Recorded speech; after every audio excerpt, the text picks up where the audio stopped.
So we begin another one of our guy talks. Fuck Ted. Fuck Ted. Ted ain't got shit on me.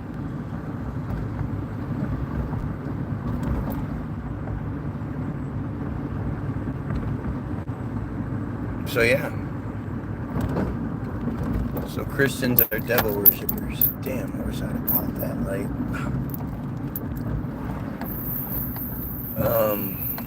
Yeah. Christians are devil worshippers. I think they're the biggest devil worshippers, actually. Interestingly, I've never met somebody who was like, I'm a devil worshiper. Hail Satan. I've never met those people. Other than in high school, there was that weirdo kid, Joe Gooseneck, Joe Gooseneck ended up dying, actually. OD'd. I believe, or maybe it was a suicide. I'm not really sure. He was a fucking weirdo. I think he was gay, and he just wasn't comfortable with it. That's crazy. The weird, biggest flagpole I've ever seen.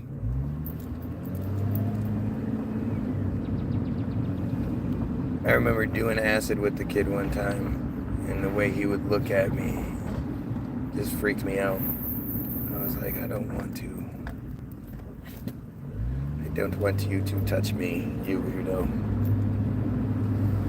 I mean, I'm sure he was a nice guy to people close to him. But if you're not gonna acknowledge that he was a fucking weirdo, then don't know what to say. I didn't know what to say.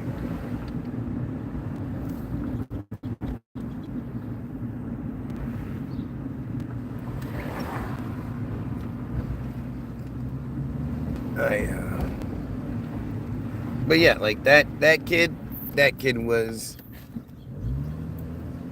It was really weird. It's weird how, and I don't know if that's the case anymore because cell phones have changed the world so much. But when I was a kid, the world was much smaller.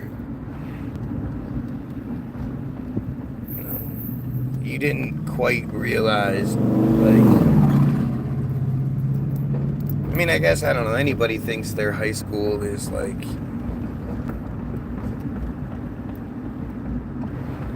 world, right? But you just don't realize when you're a kid just how insignificant all of it really is, how little it really matters. And so there'll be these people that are they mean so much to you when you're in high school. They're the cool guy, or they're the weird guy, or whatever they are. But then you realize they're just a character, and I do think that's strange. It's something that I've noticed and always felt. There's characters out there, and I never really fit in with any. Even the potheads, wow, that kind of shit. I wasn't man, oh man, so high, man. It never happened. But it's weird because especially in where I grew up in a very, very wealthy area of the world, or actually, yeah, of the world of Michigan, though. Although we didn't fit into that category, I was one of the few kids that lived in the apartments. Everybody else had giant houses, and I lived in the apartment.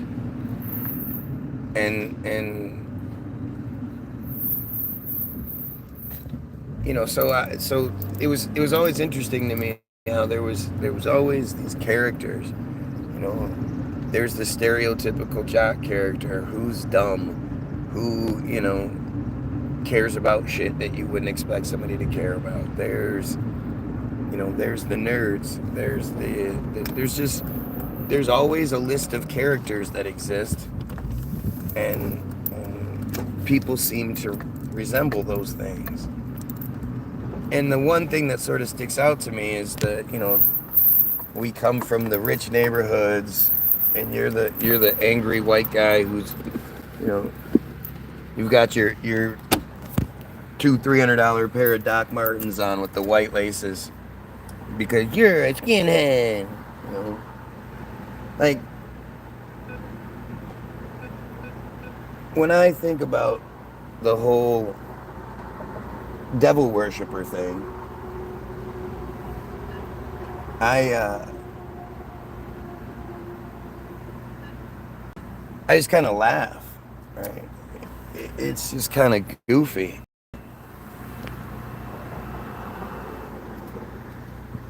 Oh shit, I should have gotten...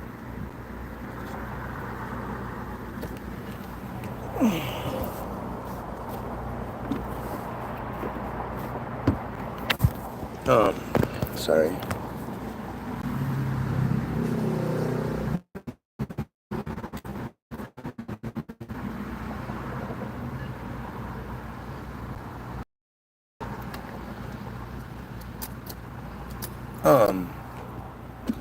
But like, as far as like the devil worshippers go, again, it was always a kid like Joe Guznak, right?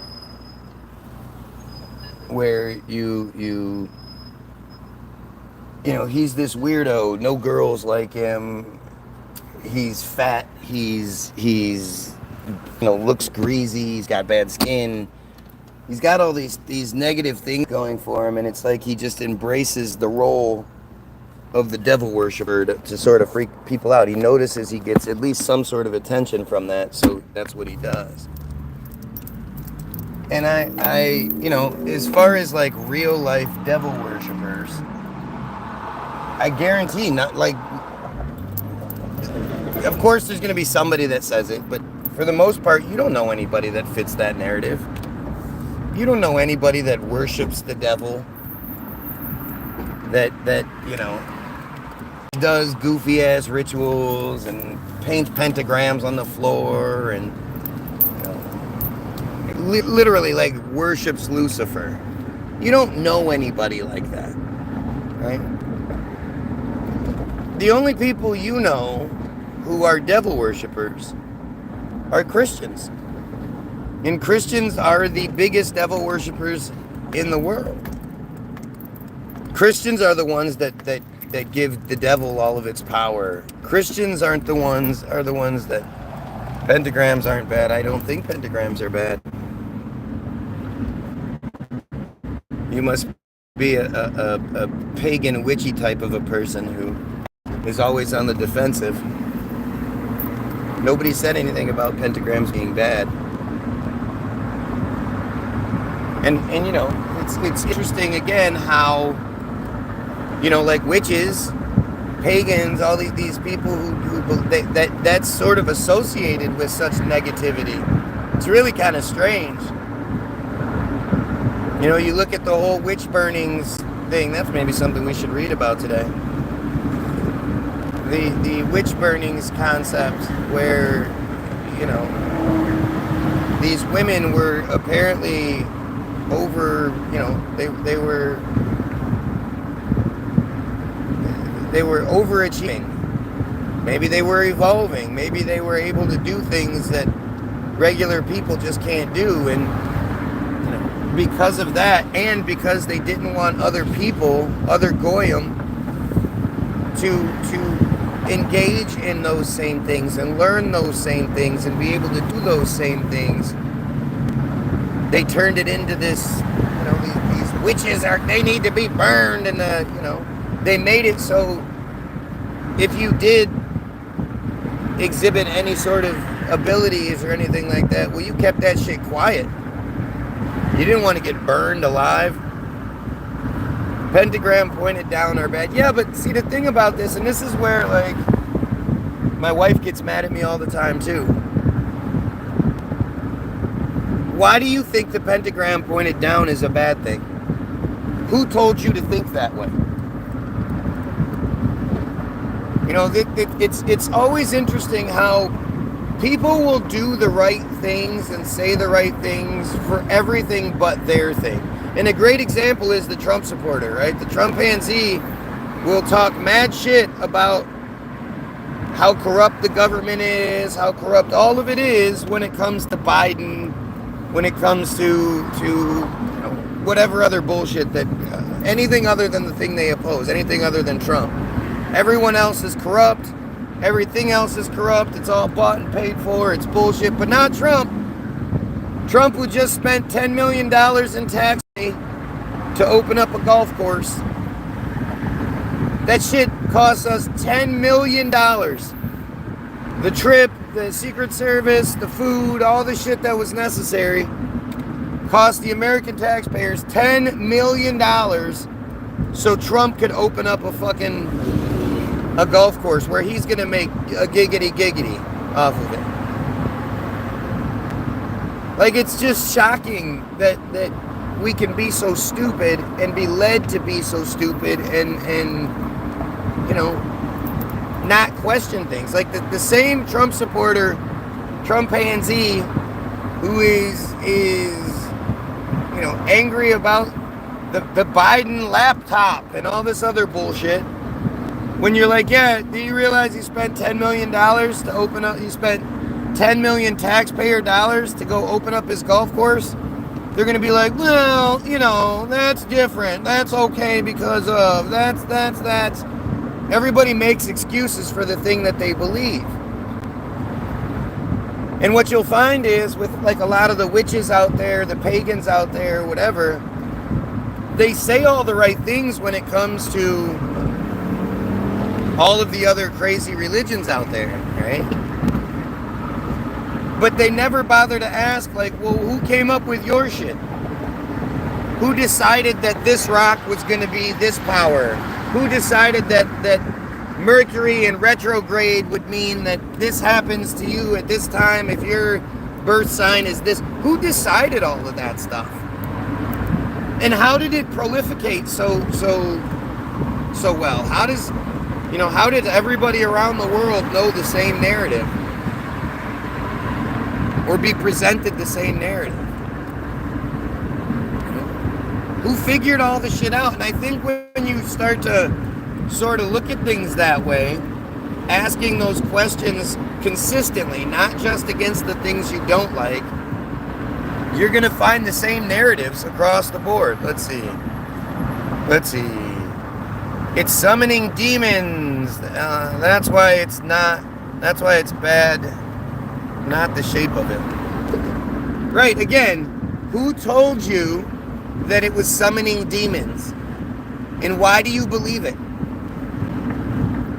Why would you ever believe some nonsense like that? Have you seen demons be summoned? If you can summon demons and shit, how come you're still living a regular life? Why aren't you making life better? The thing I always find hilarious is like, how come anybody that ever talks to angels, talks to the dead, talks to demons, has any sort of magic powers, how come they never get the lottery numbers? Isn't that like the first thing that you would do if you had the opportunity to? If you could get a leg up on everyone else and you could, you had some sort of secret, wouldn't you want something like the lottery numbers? And people say, oh, well, that's not how it works. You can't go for personal gain. I don't see why not. Most of the things people pray for and worship for are personal gain. But, like, if you're a good person, you say, no, look, I'm going to do this for my personal gain, sure, but I'm going to turn that into, I'm going to bring awareness to the pedophile situation. I'm going to feed the homeless. I'm going to do all kinds of good stuff with that money. So why isn't the spirit world helping me, make that bread to make the fucking changes necessary? You can't make the changes necessary without money. Money is the root of all evil, sure, but it's the grease of all wheels at this point. It's because the satanic symbol pentagram is different than THAN, than the regular pentagram. Yeah, I know. I know I'm a practitioner of witchcraft. Isn't that literally the thing I said, like, immediately? I'm not surprised. I knew that's what you would say. You know, by the way, the pentagram doesn't just summon demons. You have to work and energy for the infancy. Demons don't even exist, just evil energy. Again, says who? You're a so-called witch and you didn't know it. That practice. Money is the least significant object in the world. Yeah, okay. Says somebody who's using something that requires money to operate. If there weren't any money, you wouldn't have the cell phone or the computer, but more than likely the cell phone that you're watching me on right now. Is this the Crystal Methodist Church? That was actually funny.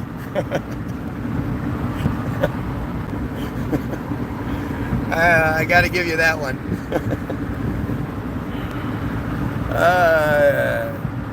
Greatest measure of measures is our success is now the ability to blah, blah, blah, blah. What are you're turning it into something that it's not. Nobody said anything about the greatest measures of our successes and blah, blah, all that bullshit. Nah, money. Money greases all the wheels. You can't walk up to somebody and be like, hey, let me get that burger and fries, a large Coke. You know what? I think I want an apple pie too. Here, let me pay you with I'm super successful. I've done some really great things in my life. Do you need me to draw you a pentagram? Like, you don't get to do that. Drugs are bad. Okay. Right.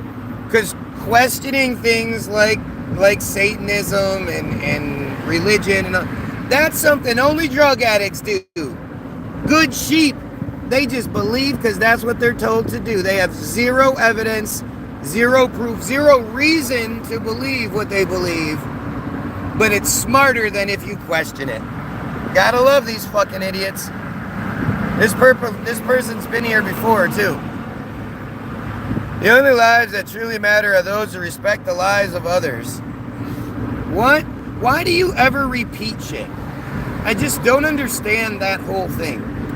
Well, somebody sometime said this thing that I like, so I'm just going to repeat it like it's mine. Whether you think you can or you think you can't, you're right. You regurgitate these phrases that, none of that shit is true. There's exceptions to everything. There's always going to be somebody who breaks that rule or whatever it is, a situation that breaks that rule. It's always like that. And people they're just foolish, man. Why do you think some are fake? I know you're talking about something completely different. I know, even because I know there's a lot of people that get stuck up on titles. They don't understand how titles work. This guy, he thinks, well, if you go to the oil exchange, you just give them your oil and then they give you new oil. You said it was an oil exchange. You didn't say anything about paying me. You didn't say I had to pay you to exchange the oil. You said it was an oil exchange. I don't understand how titles work. Is that how that works? Oh, that's Spotlight Liquor. Where's the big spotlight? Where's the spotlight? You like, hey, you guys sell spotlights, don't you? Why don't you sell spotlights? Your sign says you sell spotlights. I don't understand how titles work. Green Genie. Is there a genie in there granting wishes for people? Is that what you believe? You don't understand how titles work? So you're like, the genie, they sell genies there, right? Green ones. Oh, interesting. Money is not the root of cocaine.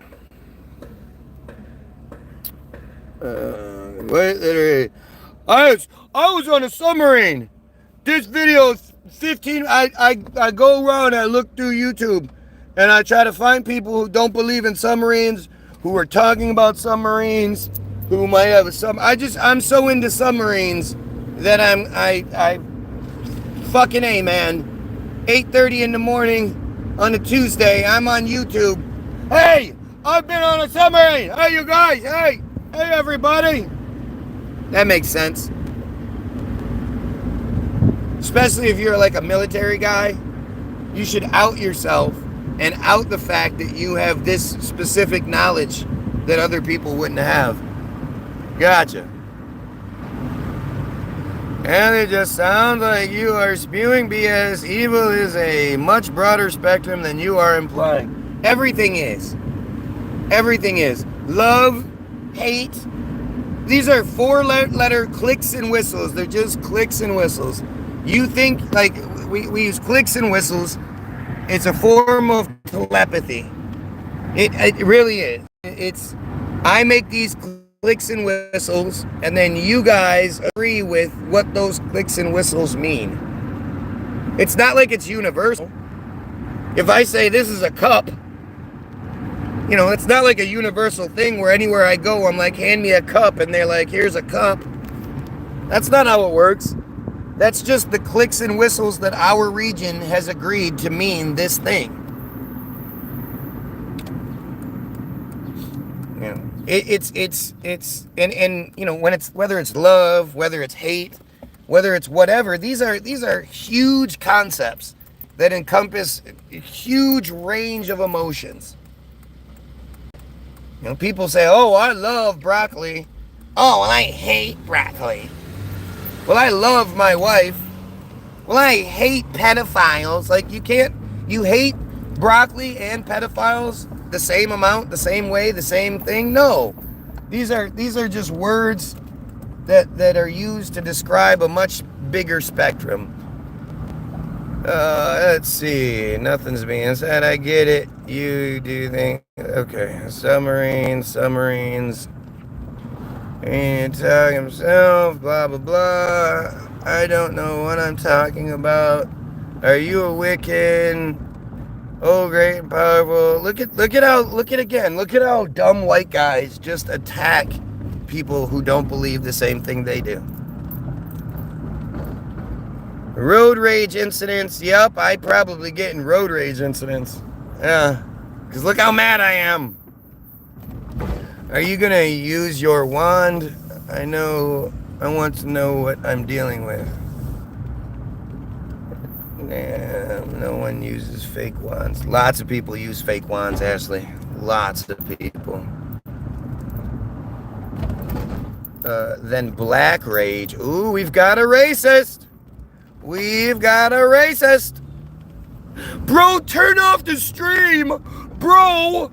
I say bro so much in my life that I actually type it out. Bro. I think that's such a identifier of an NPC. Somebody who says bro all the time.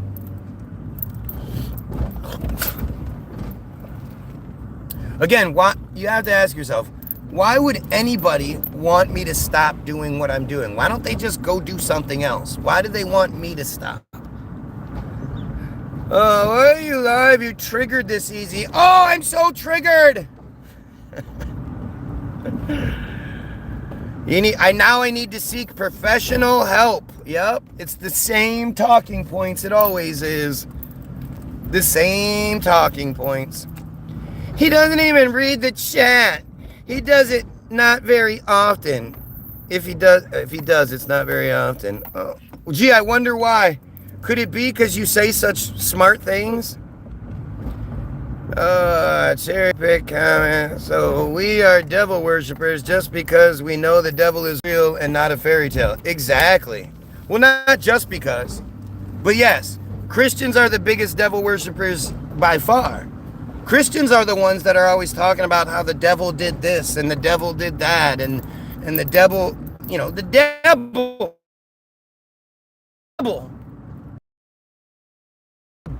all of its power. Giving the devil the power, or non-Christians aren't being like, yeah, I'm not responsible for the bad things that I do because the devil is. Like, that's not how it works. There's a malevolent force out there that it doesn't like me. Yes, I have an imaginary good guy, but I have an imaginary bad guy too. Oh, goodness. Oh, oh, these bad guys. Oh, Jesus. You know, it's fucking silly.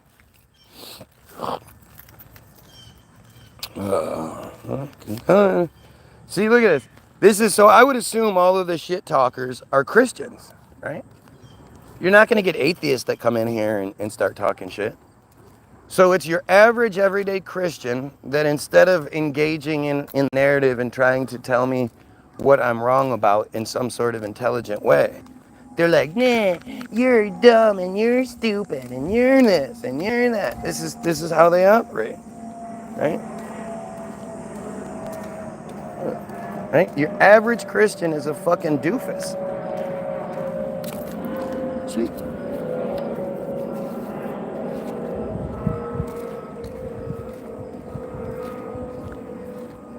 Well, your average Christian is such a hypocrite. Is such a fake Christian. They don't try to educate. They don't try to understand and help people, you know, one way or another. They're fake. As soon as they're given the opposition, as soon as somebody says something they don't agree with or they don't understand, they attack. It's how it's always been. They literally don't have the ability to be able to engage. And what are they going to say? How are they going to deny what I'm saying? Zhao, you shouldn't be attacking Ashley. Ashley seems decent.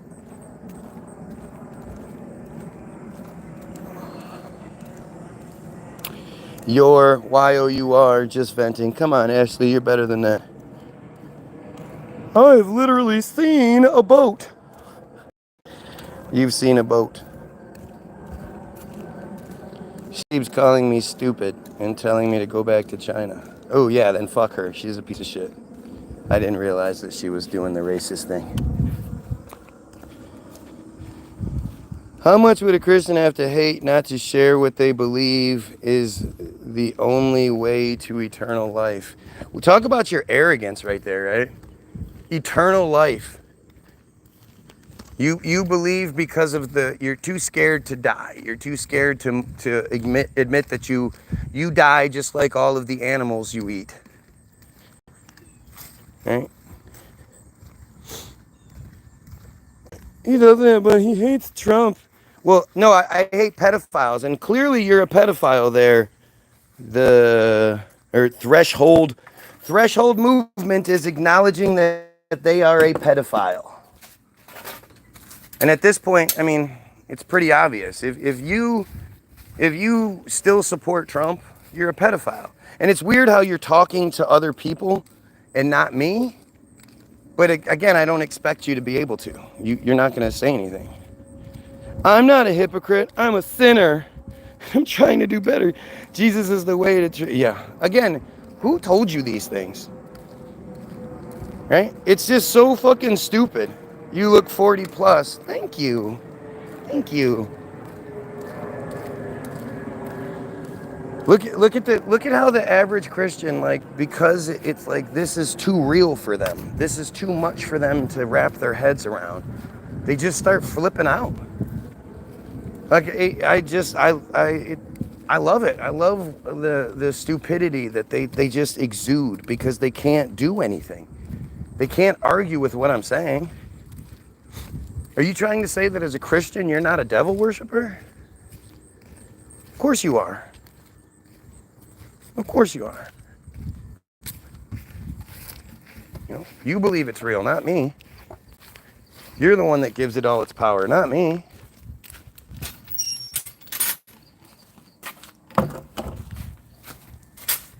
What's up, man?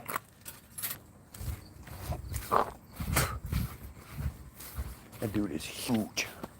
It's not a dude I want to be fucking with. We're NPCs in Guy's World. Well, I mean, if you can't explain stuff, If you're just fucking like, duh, I just sort of exist, well, what do you expect? I know Jesus Christ is real. How? How do you know? What evidence do you have? What if you're wrong? What if I'm wrong? So am I to believe that if I'm wrong, your God is going to be like, sorry, you kept calling out all the pedophilia in the church, so you're going to burn in hell for all of eternity? Like, no. I don't need some goofy ass sky daddy to tell me how to be a good person, to be a decent person. So I don't live my life doing anything that I would assume a God that knows everything and created everything and blah, blah, blah, everything, that God's going to be like, oh, you're a terrible person. You need to burn in hell for all of eternity. But, you know, if that is the God and that's how that works, and it turns out God is the pedo lover that he clearly is, it is, that's not even something I want to worship anyway. Sorry. If I find out that God's actually real, I'm going to spit in its fucking face. How dare you let children get raped? And it's the same thing with all you Trump supporters, right? Oh, look, we have somebody that goes by a Kirshner, so we know what a piece of shit you are. Any one of these, you know, as dumb. See, to me, Muslims are kind of they're the most loyal, and their shit's really goofy. Christians are the dumbest, and Jays are the absolute worst. They're the worst people in the world. They're by far the worst of the religion, cult, whatever. The Jays are just disgusting. But Christianity and Islam are like hand in hand. They're the same fucking story, just different characters. But it's you know, it's interesting how stupid everybody is. That, like, you have to be stupid. You can't be super intelligent and believe in that shit, because you have to stop your thinking at some point. I'll pray for you, says some douchebag. If you believe in the magical powers of prayer, if you believe prayer works even a little bit, how dare you waste that shit on me? If you believe that you can somehow get God to change its mind, you know, you can tithe enough that God will pay attention, because God doesn't answer prayers now. God answers tithing, remember. God does not answer prayers. But if you think you can get the God up there to listen to you, to you know, answer your questions or whatever, you can influence that God of yours to change its mind, even in the slightest little tiniest bit. If you believe that's possible, and you're praying for anything other than clergy to stop raping children, especially little boys, you're an asshole. I don't need any favor from your piece of shit pedo God. Nothing in my life is more important than stopping the pedophilia, than stopping the rape of little girls or little kids. So again, if you think that you can get your God to listen to you, hey God, it's me, Ashley. Well, not Ashley. Hey God, it's me, dumbass. You know, can you? I really need this job. I know everything is God's plan, so praying would mean nothing. Can't have a plan if every variable, if you can't control the variables, and so many other people, so many other elements can control the variables. No, you can't have God's plan. Are you serious? Come on, somebody mad at me for saying this. Isn't it funny how this works? Now, we have this person again that's talking to you guys and not me. He approaches everything from the orientation of feelings that dictate beliefs about things that are rather than logic and reason. Right. It's not logical or reasoning or reasonable to not believe in Sky Daddy. Sky Daddy, who watches children get raped from this viewpoint and closer, that's the reasonable thing. That's what's reasonable. I'm a white male. Am I? That's weird. I didn't realize I was a white male. How do you feel the need to be condescending? Let's have a civil... See, again, if you're going to start crying about what I'm saying, you're just looking for your way out. Instead of addressing the thing that I'm saying, you didn't say that to me the right way. I need you to say that in a way that I feel comfortable with. Just bullshit. Just bullshit. But he abides by all the other left-wing wacko rules. Like, seriously, what sort of Fox News dumbass, like, pundit do you have to be to say shit like that? Left-wing and right-wing and all this other... I mean, that's basically... When you can't answer for something, you start coming up with shit like that. You start worrying about how I said something. You know, well, that was condescending. You start coming up with your own narrative, your own argument. You know, I'm talking about how pretty rainbows are, and you're like, this guy, fucking, he hates purple. Look at this. He hates purple. No, look at how pretty the rainbow is. Oh, obviously he hates purple. Obviously, you hate purple. Like that's the basis of what you guys think. Tragedies will always happen on earth. Well, I guess then that explains why God allows so much pedophilia in the church. Because tragedies will happen everywhere on earth. Oh, well. God doesn't step in due to free will. Isn't it funny how Christians always believe such weird shit? Because let somebody run faster than the other group of people. Like you have never ever seen somebody win something and say, you know, first of all, I just want to say, all praise and glory be to God. Without him, none of this is possible. You've never seen somebody win something and say that, and then the people around him go, oh, no, no, no. No, God doesn't affect you in that regard. You know, that was all you, buddy. You did a good job. Nobody ever says shit like that.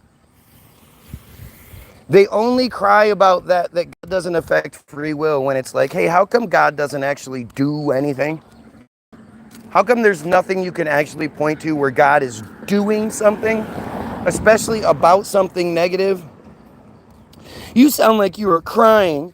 There's no victim here. What are you? I sound like I'm crying. See, again, notice how the average Christian won't actually engage the argument. They just keep fucking saying dumb shit. A man taking philosophical advice from a homeless drug addict, laughing my ass off. I am definitely homeless. In the middle of this neighborhood. I'm homeless, but I have a phone and a car and all that. Yeah, that makes sense. They are saying he's a victim in his own mind. Again, I just don't understand what we're talking about here. It's to learn to ascend. Learn to ascend. To what? Notice how, again, you've completely glossed over the argument I gave you, Ashley. Who told you all these things are true, and how come you pick it? Like, see, it really does come down to arrogance. At the end of the day, all of these conversations are about arrogance, right? You guys are insanely arrogant, and you just don't understand it. You don't believe it. You think I'm arrogant for questioning things. You think I'm arrogant for going, I don't know. You're saying you know this is the answer, this is what it is 100%, and that doesn't make you arrogant. I'm saying, there sure is a lot of holes in what you say. I don't know. I don't believe what you believe.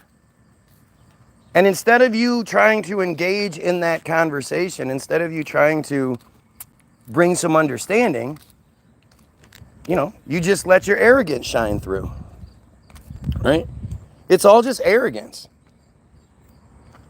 You are a pedophile. You vote for Trump. You still support Trump. You're definitely a pedophile. I've said this countless times. If my best friend, I find out my best friend I find out my kid has pedo stuff, has child exploitation materials on their phone or something like that, I'm calling the cops. I'm going to do what I can to get you in trouble. If you fuck with kids, there is no excuse for it. I don't care what kind of relationship we have. I don't care what kind of advantage I get from knowing you or benefit I get from knowing you. If you're a part of exploiting children, of raping children, there's no room for you, right? There's no room for you. And so you have all of these Trumpanzees who are supporting, they're already used to it, right? MAGA, Trump, these are essentially, phrases and whatnot that encapsulate racism, sexism, homophobia. And it's always been that. That's been like Trump's backbone. He appeals to the insecure white guy who, is just scared of everything. Scared of dudes in dresses. Like, it's fucking silly. But he appeals to you, and you can outwardly say Trump, MAGA, and mean, white power, Christian power, racism, sexism, homophobia. You mean those things by what you say. But, you don't have to actually say it. But now, at the very, very least, your guy is covered up for a pedophile, has said some horrible, horrible things, and he's been charged way more than I would think you would accept in your real life. Like, if you were hanging out with your friend and you were like, man, you sure do bang a lot of 20-somethings, and he was like, yeah. And mind you, he's 60 at the time. And you say, man, do you even have an age limit? And he goes, no. Well, I wouldn't want to be caught fooling around with a 12-year-old like that guy. Wouldn't you be like, what the fuck are you talking about? Don't you mean fuck no? Don't you mean I hate pedophiles and everything that has to do with them? Isn't that what you mean?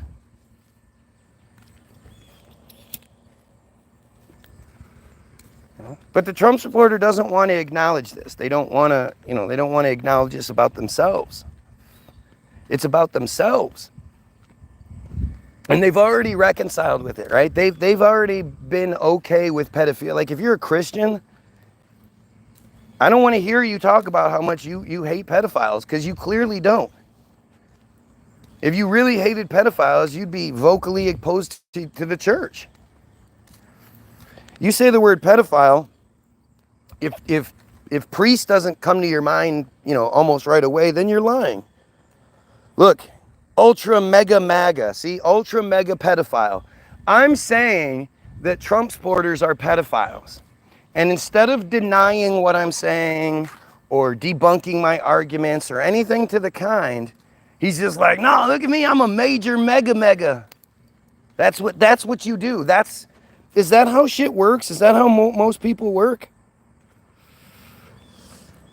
Right? Is that how you guys think? Because that's how Paul thinks. Paul thinks that way. Paul is a fucking pedo. And priests are Catholic, not Christian. Oh, right. Because Christianity and Catholicism are so different.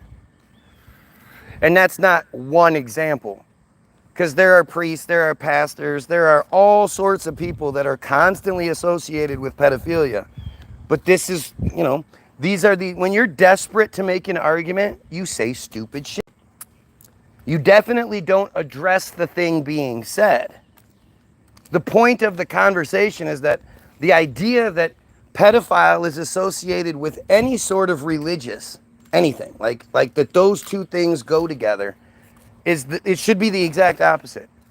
The church should be the one place in the world that you're safe. Especially knowing that it's God's house. So, if you're a child who's on the run, who's been abused, then the one safe place for you should be the church. And yet it's the opposite. But hey, you don't understand it. Due to far left liberal Democrat tears, sea levels have risen. Again, this is the pedophile. This is the pedophile. They are, and you know that if you ever read what you're spewing. Yeah, so flat out call Paul a pedophile, and he's not denying it. He's making jokes. He doesn't know which "you're" to use, apparently. Interesting. Who do you think this person is? This person joined 2 years ago. He has 4 subscribers at least, so he must be real.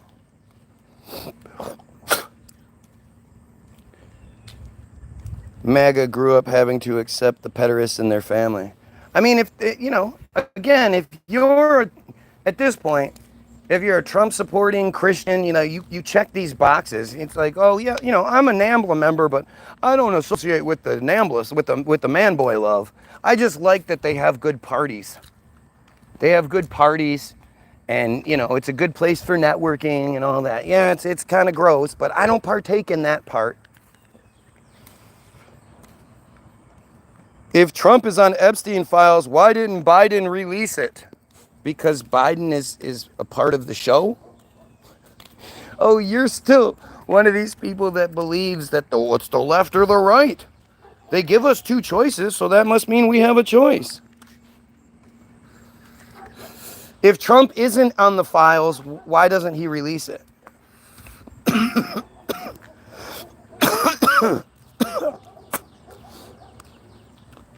I mean, this is the stupid, the dumbest stuff. And the fact that you need to, at this point, that there hasn't been enough for you to be like, there's no way I would leave my kid with that guy.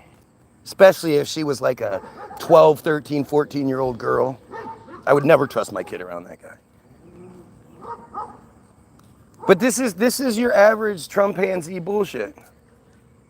Right? This is how they, this is one of the oldest tricks in the Trumpanzee book. You start talking about what Trump does, and they immediately go, well, Biden. Because if they're dumb enough to fall for one side, and you don't fall for that same side, then you must fall for the other side. They're dumb. They fell for a side. How come you don't fall for a side? I mean, it's if you have that much association with pedos, there's no excuse for you. Not even a little bit. That's a sweet stick, man. What? You got a robot? No way. He's like, shut up, you guys are stupid. Have a great day. Iran, eat a dick. There you go, more of that gay stuff that comes to his head right away. Trump should have called it Operation Bullseye. MAGA. See, look at how stupid they are. Right? Like, seriously, they're so stupid that they think, he thinks he's making himself look good right now.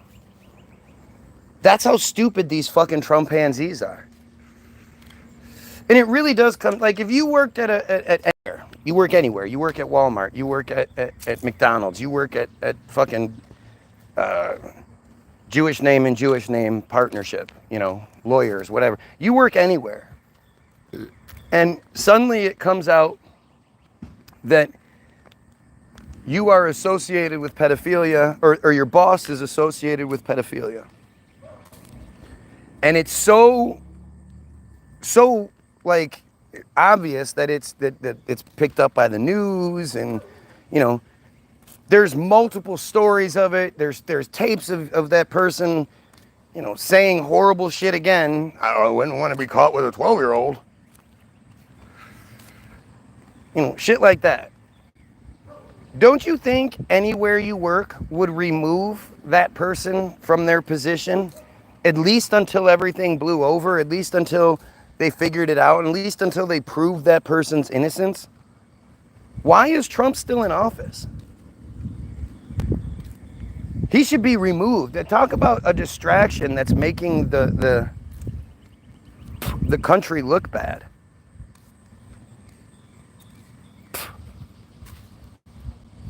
And go watch West Wing. Go watch any variation of This Is How the Government Works. And they tell you, like, you don't get to be in those positions without them vetting you. You have to have, clean. They know that this, and the other thing is going to come up, or else they won't even back you. And yet Trump has been convicted. He's literally been convicted. He's been convicted of felonies.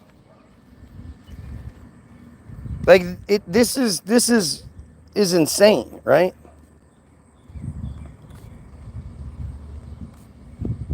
Kids, you are perfect the way God made you.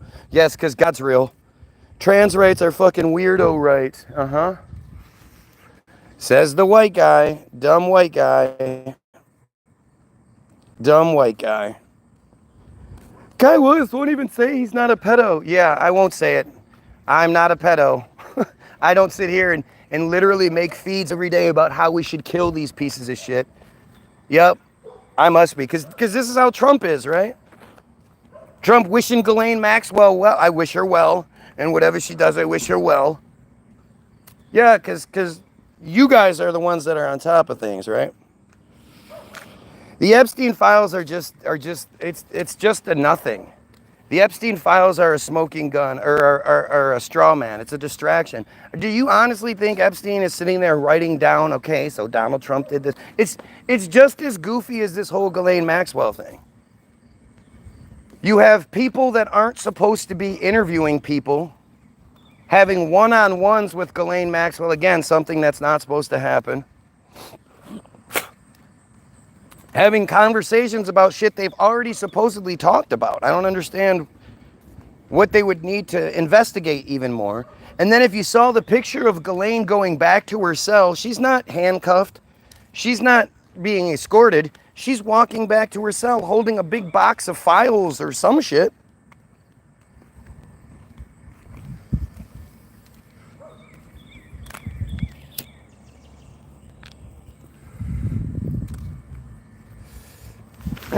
It would be one thing if Trump just came out and was like, fuck yeah, let's go after all of them. Anybody associated with pedos, we're going after them.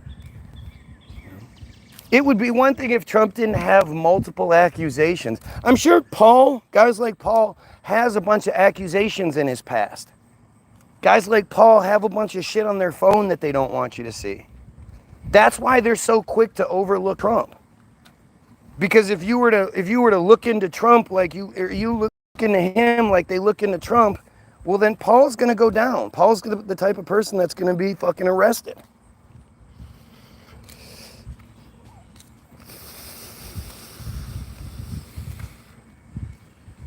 Much love, mate. See, there you go. Again, Paul doesn't say anything. Paul just keeps doubling down on it. That should really tell you something.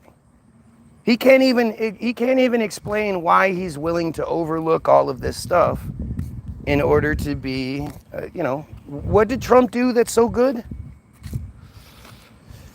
Right? What was it? The lowering of the gas and food prices like he promised? Is that what you're a big fan of? Was it the ending all wars with one phone call? Was it all the America First stuff that continues to give Israel billions and billions of dollars? Is it all that? What is it that Trump's done that makes you so happy? Was it him spending 10 million taxpayer dollars to go open up his golf course in Scotland? That cost the taxpayers $10 million. I can think of just about anything that is a better use of that money than Trump going to open up a golf course, taking his family on a trip to Scotland.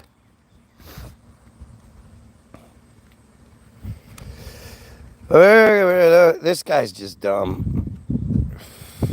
People who live in America are always hating on it. That's what America means. It's part of the First Amendment that, again, you probably hate so much, because Trump does. Trump hates the Constitution. Trump hates the First Amendment. freedom of speech, freedom of religion, freedom of press, the freedom to assemble, and the freedom to redress your grievances with your government. Trump hates those things, but that's like the number one amendment to what it means to be American. That you can redress your grievances with your government. You can talk bad about what your government is doing with your freedom of speech. And nobody's sitting here going, I fucking hate the soil. Oh, the soil is so bad here. All these fucking trees here in America. I hate America. No, nobody's saying that. But again, this is what your Trumpanzee does every single time. And, what about Biden? What about Biden? You know,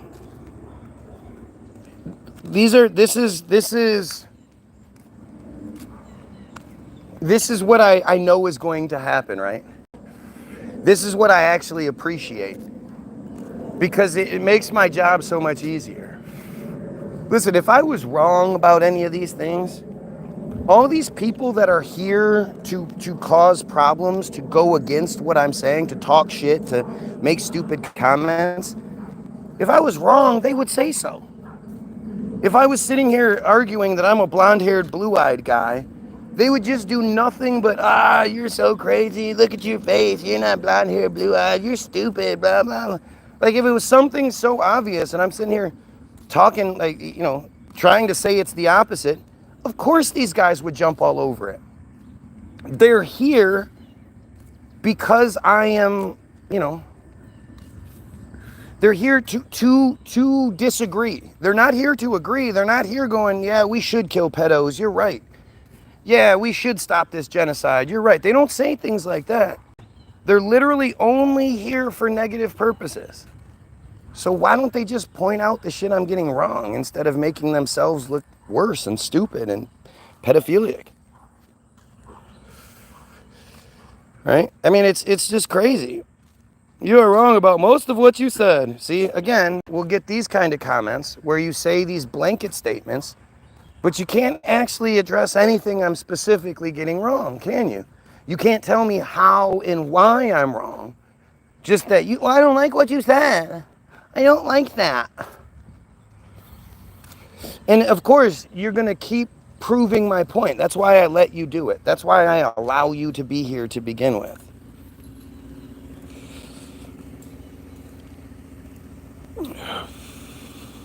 You're untitled. I'm untitled to an opinion doesn't make it right. You're untitled to an opinion doesn't make it right. Says the person that's here every day begging for attention.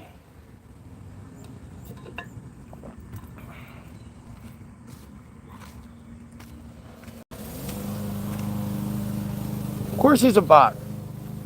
Of course these are bots. I mean, we all know that there's at least two weapons that are used against us. One is the Team Jorge stuff, which, you know, I'd read it, but nobody's going to address it if I do. But Team Jorge is Israel controlling social media, acknowledging that that they have a system called Team Jorge, a software package. Well, Team Jorge is just one Israeli black ops organization. There are hundreds, if not thousands. But they have access to something called AIMS, Advanced Impact Media Solutions, which is a software package that, quote, automates centralized control of thousands of fake social media profiles on Twitter, LinkedIn, YouTube, all of it. They literally, like, it's not a conspiracy theory anymore. It's not even up for debate. It's 100% fact that Israel controls everything. I mean, the video that I always show you guys is of, at the time, future Prime Minister, currently former Prime Minister, Naftali Bennett,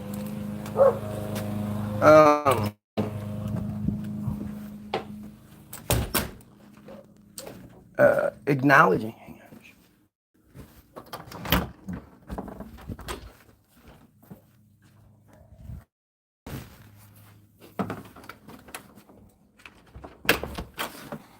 Naftali Bennett acknowledging that Israel controls Wikipedia. Oh, look, Paul's trying to get himself blocked now. Paul's flying the pedo flag. Just to cap things off, Paul decides to fly the pedo flag.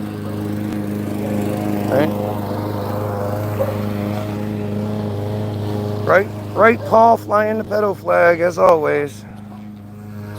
I'm actually allowing you to do it too, because I want people to see it. I want people to see how right I always am. So, here we go. Just because all the people disagree. This is the IsraelNationalNews.com.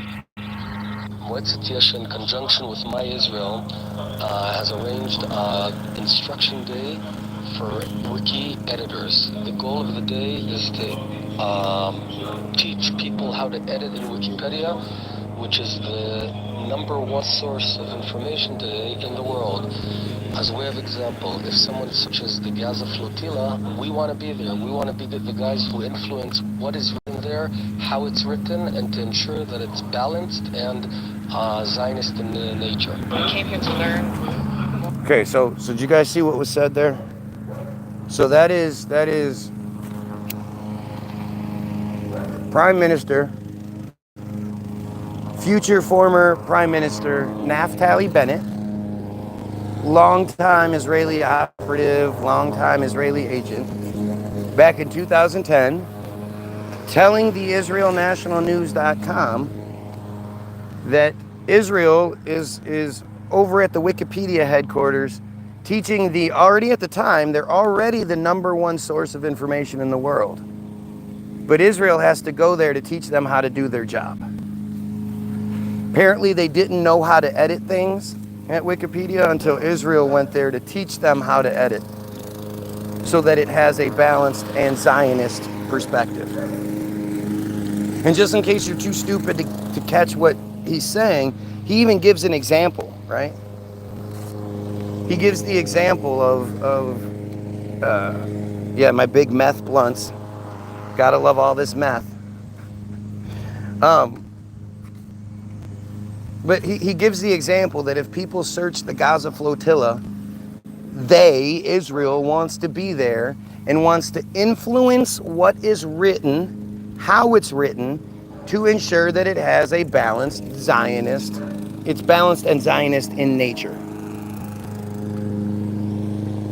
Like if you could find me that good, that evidence as good as that Trump isn't a pedophile, I'd love to see it.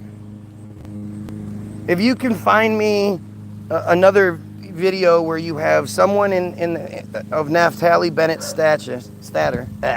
status bragging about how they control Wikipedia, show me. I'd love to be wrong, right? We all need to stop letting 1,000-year-old books tell us what to do. Exactly. Well, but it's not even that. According to the narrative we're given, it's only from 1611 when it was commissioned. And if you know actually more about it, you know that prior to them conveniently finding the Dead Sea Scrolls 2 years before they created Israel,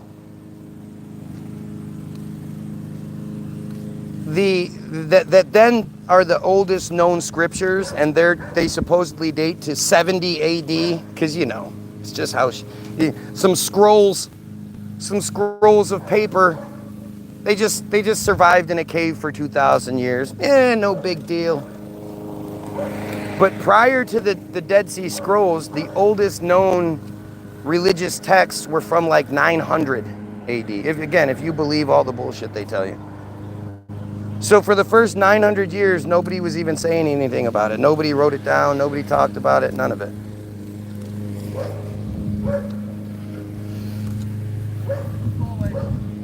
What?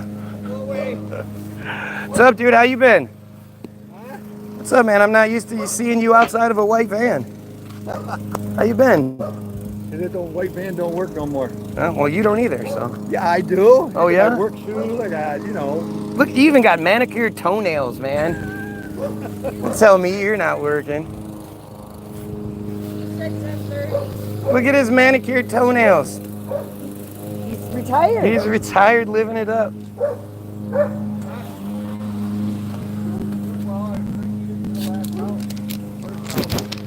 This is light.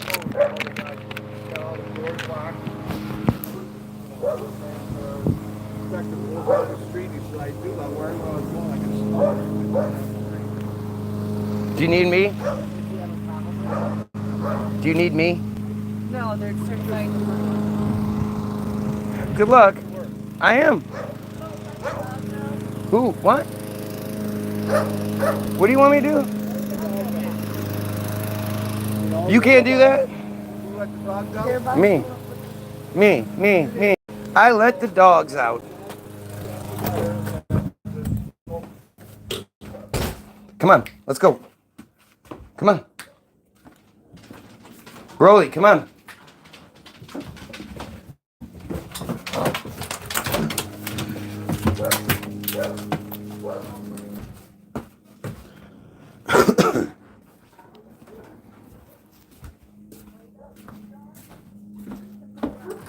Andrew jumped through the screen and wouldn't come back Excuse me. out.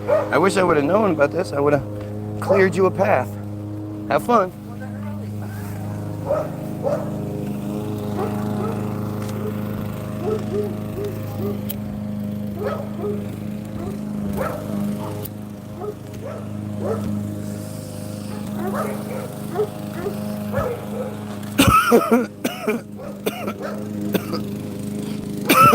Paul trying to say something. He's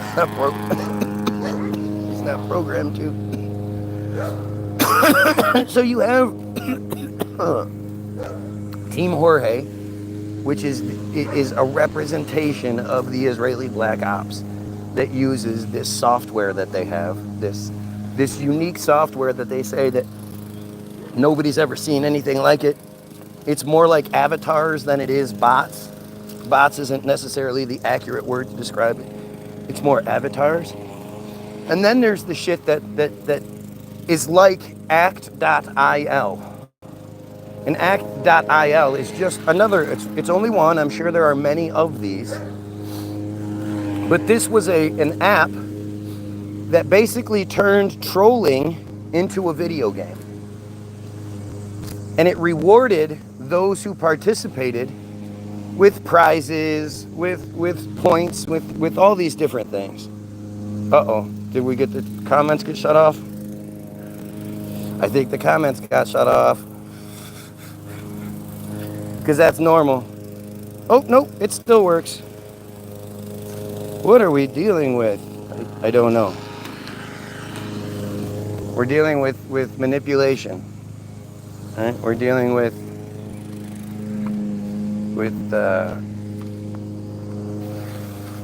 it's all just chosen propaganda bullshit, right? It's really fucking obvious. When you look into what exists, it's clear that the Jays control everything. Like I was watching The Daily Show or Colbert, one of the two, and they brought it up. At one point, this white chick, as a joke, says she's part of the Nation of Islam, and then she says, I'm a black nationalist.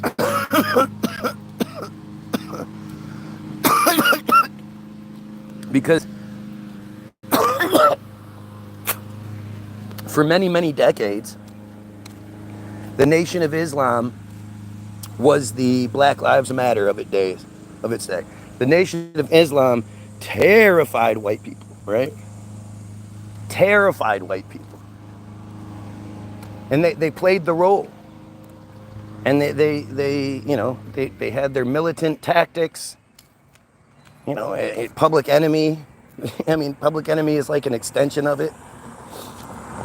But the Nation of Islam scared the shit out of white people for a very, very long time. And I always thought it was strange because, you look at the Honorable Elijah Muhammad, you look at Farrakhan. These guys don't look like black guys. Strangely enough, these guys don't look like black guys, but, they look like, I don't know, they look like mutts. They look like a mix of things. They look like halfies, if you will. But you would assume, like, I think all of you, if you, given the test, somebody says to you, hey, who do you think started the Nation of Islam? You think it was, some black guy, right? You would think some Malcolm X black, and even Malcolm X. Malcolm X was a halfie. Looked like a halfie to me. It's interesting how so many of those black leaders, it's never like a super black guy. Why do you think that is? Why do you think they give you an MLK? Malcolm X and Martin Luther King, these guys lived really great lives until they started saying, hey, wait a minute. It's not about black versus white. It's about a rich cabal that controls the world, and the rest of us are just their peons. That got both of them killed. Both of those guys were not like black extremists like you sort of like history has made them out to be. Somebody says, Y-O-U-R, kooky. Y-O-U-R. My kooky what? Malcolm X wasn't black? Sure didn't look black. Definitely wasn't like a black guy. You wouldn't think that guy's black as fuck. You wouldn't think that. You'd think he had some interference in his bloodline. But none of that actually compares, because when you look at... So this is Netanyahu. See that? Oops. That's Netanyahu. God damn it. I can't do it.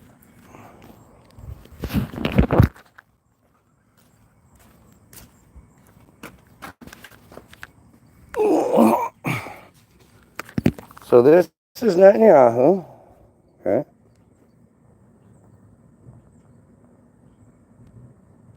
And that is Wallace Fard Muhammad. Okay, so look at that guy. Look at that guy.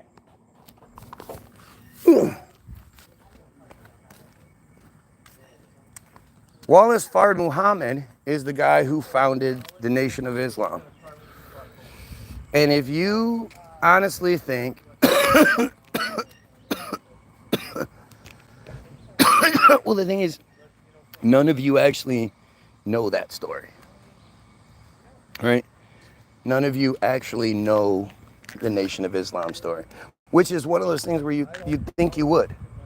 You'd think there would have been a movie about it. Why isn't there? There's been the Malcolm X type movies.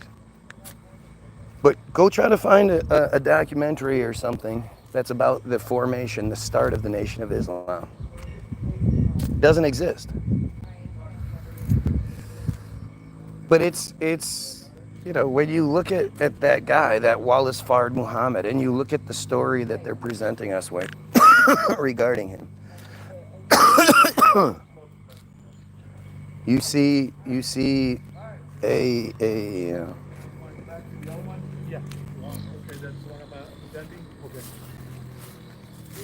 ya. Hi, honey. Thank you.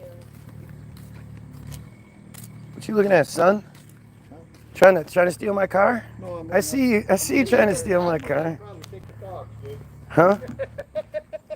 You could have that dog if you want him. No. I already got one. Yeah, but you don't have two, and that's 2 in 1. Yeah, it is. Oh, there we go. Paul has run out of shit to say, so he's going full on pedo flag. Which means you get to go. Which I guess erases all of the dumb things that he said, and that kind of sucks. But there's no excuse for flying the pedo flag. He actually got... I actually let him slide the first time because I thought he was, I didn't know what he would do. I wanted to see what he would do. But he then flew the pedo flag again, and that's all I need to see. Let's see. The separation of church and state are to keep forever from these shores the constant strife that soaks European soil in blood. I mean, listen, that's all pretty and stuff, but at this point, I don't believe any of it. James Madison, George Washington, all that shit. I just don't believe it. I think we're just given a narrative and none of it's true. And this is what I mean. Something so similar like the Nation of Islam, right?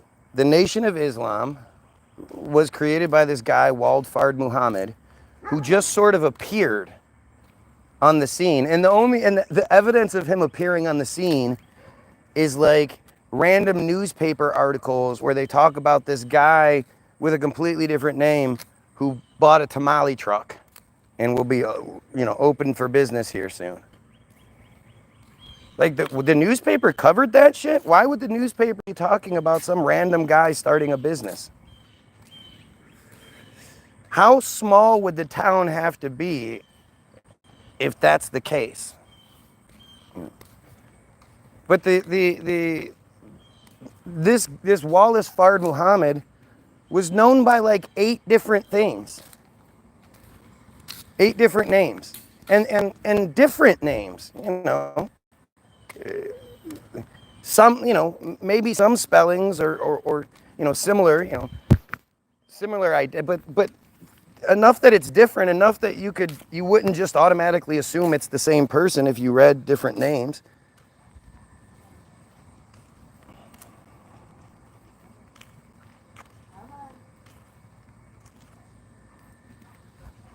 I mean, it's the strangest shit. Like this guy, again, that's a black guy, right? That's a black guy. That's the guy that started the Nation of Islam. And as I say, he just sort of appears on the registry in around supposedly in print, he appears in 1907. But then in like real person, and by this point he's supposedly born February 26, 1877, supposedly. So by the 1907, I mean, he's 30 years old. And he then appears in the religious lexicon at around 1930, so 23 years later. So he's 53 years old when he sort of appears on the scene, creates the Nation of Islam, and then disappears in 1934. Nobody knows what happens to him. Nobody ever, very few people ever actually saw the guy. And yet he created the Nation of Islam. Back before there was an internet, back before there was, even telephones, TVs and shit. This is 1930. So the most rudimentary versions of all of these things he had, I guess. He had access to. But he was supposedly this outcast black guy, nation of, so it's not like he would have had actual access to it. He was a religious leader who was the founder and first leader of the Nation of Islam. Here we go again. That, my friends, is supposed to be a black guy. Think about how crazy that is. I'm going to read his narrative just because it's fucking insane. Personal details. Born, date uncertain. NOI tradition, Nation of Islam tradition, claims February 26, 1887. Again, it says uncertain, born. NOI tradition claims Mecca, possibly Balokostian. Whoa, what the fuck? Oh, hey, what's going on? I thought that was a bird coming to hit me. And instead it was a giant fucking butterfly, giant monarch of all things. Isn't that strange? Now it's flying away. Trying to put it on camera and it flies away. Big jerk. That was weird. Possibly Balochistan, modern day Pakistan, or British Hong Kong. Disappeared 1934. Died. Date, cause, and place of death is unknown. Other names. Possibly, it says possibly Canalium. Khan, I don't know if that's the last name or if that's a separate one because it drops down. Wale, W-A-L-I, Fred Dad, D-A-D, Fred the Greek, Fred the Turk, Wally, W-A-L-L-I-E, Dodd, D-O-D-D, Fard, Wallace Dodd Ford, William D. Fard, Master Fard Muhammad. And that's not even all of them. We'll learn about other ones in a minute. Spouses, unknown, possibly Pearl Allen, May 9th, 1914. Divorced December 27th, 1914. That's weird. Wouldn't that be an annulment then?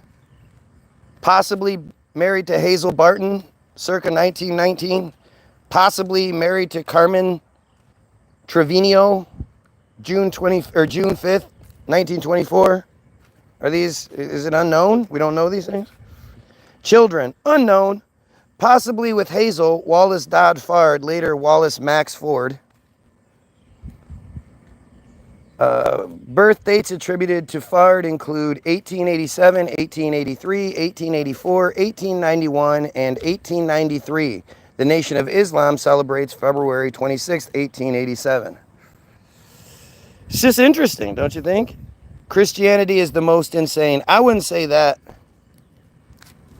As far as insanity goes, I mean, all three of the Abrahamic religions are based in the same narrative.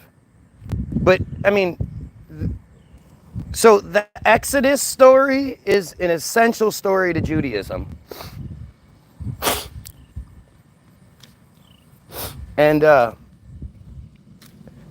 even the narrative, the official narrative, acknowledges that the Exodus story is so impossibly stupid that it's just not true. And again, this is a narrative that is essential in Judaism. You know, their whole identity is based on this whole Exodus narrative, where we are supposed to believe, you have to believe it. You know, they're the only group where you have to believe their shit. You're not a part of it, but you have to believe in the legitimacy of their shit. To the point where somehow it makes them a race, even though you can convert to it. But you have to believe that supposedly 2 million Jews wandered around the desert for 40 years. Lost. Wandering around in the desert for 40 fucking years. 2 million people. It's almost as dumb, or it's as dumb. It's as dumb as the Noah's flood story. It's as dumb as the Genesis story. You know, it's as dumb as the Job story. It's not quite as gross as the Sodom and Gomorrah story that's all about incest and child rape. It literally, like, for people to say they don't support homosexuality because of Sodom and Gomorrah, when literally the only gay thing that happened in Sodom and Gomorrah is that God made all the men in the town suddenly gay for these 2 angels that how would they even know they were there? I mean, they just sort of showed up. And it's not like, you know, I mean, this is a big town. It was nighttime, or almost nighttime, it was dusk. How did everybody in the town know that these 2 angels were there? And if they were made gay, how come they just didn't start fucking each other? Why did they only want to fuck these 2 angels? I mean, it's as goofy as it gets. And for people to then say that you know, Sodom and Gomorrah is against homosexuality, I don't even know where you get it from. You must not know your narrative. Sodom and Gomorrah is all about that child rape, though, and that incest. As a matter of fact, denominations of the Nation of Islam and then like black religious groups, a lot of them actually, believe that the Moabites are the origins of black people. And the Moabites, the founder of the Moabites is Moab, and he is one of the children that came from Lot, the star of the Sodom and Gomorrah narrative, the old man. It's such a weird, they've written it in such a weird way that it's rape, but it's the children, his daughters get him so drunk that he doesn't know what he's doing, and he lays with them, or they lay with him, and then they're pregnant the next day and they know it. And these are like 12, 13-year-old girls, and they somehow know they're pregnant.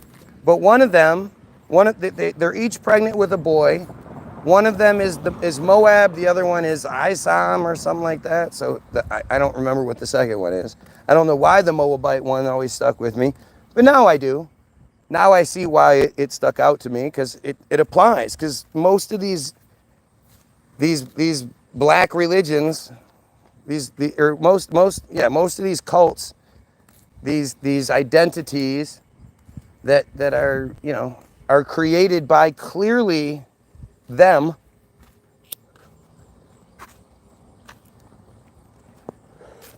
definitely not created by black people.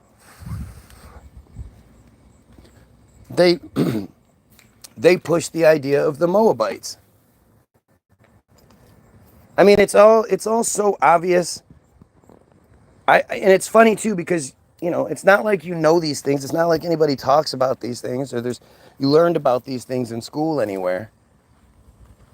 I have to find these things on my own, and I find them by accident. You know, I decided to look up Elijah Muhammad one day because I thought he was the founder of the Nation of Islam, and I wanted to know. Turns out it's because of this other guy, Wallace Fard Muhammad.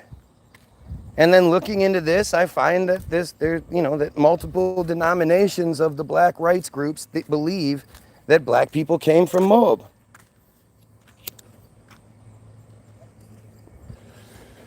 Rage bait. Oh, it's rage bait. If you can get baited into anything, you're an idiot. You're just a clown trying to victim blame, you know. You're trying to sit here and pretend like it's not your fault that you feel a certain way, because they rage baited me. They said something I didn't like. And if you say something I don't like, then that should be we should commit crime over it. Look what MK Ultra has done to black people. Black people have been tricked into committing crime over the utterance of a fucking word. A stupid ass word that could apply to anybody. But when black people own it, it's so stupid. It's such a stupid brainwash MK Ultra bullshit. And it's crazy because nobody talks about it. You don't hear you see like the Jesse Jacksons and the people like they had the funeral for the N-word. Remember that shit a few years ago? Because they were trying to bury it but they weren't saying exactly why. They're not explaining it to people. Because they can't. They can't go on TV and be like, well, you know, you believe this way because the Jays want you to believe this way. They've tricked us. You know, it's MK Ultra trick to get people to commit crime, to fill up the prisons, to do what needs to be done to separate the people. You know, it wasn't even like N-bomb. I'd say it. I don't care about saying it. I'm just not trying to give the trolls an easy way out. But, you know, it wasn't even like a fucking like big deal back in the day. They didn't care. It was just what idiot white people called black people. or just brainwashed white people, and black people called white people all kinds of shit, honkies and all this other shit.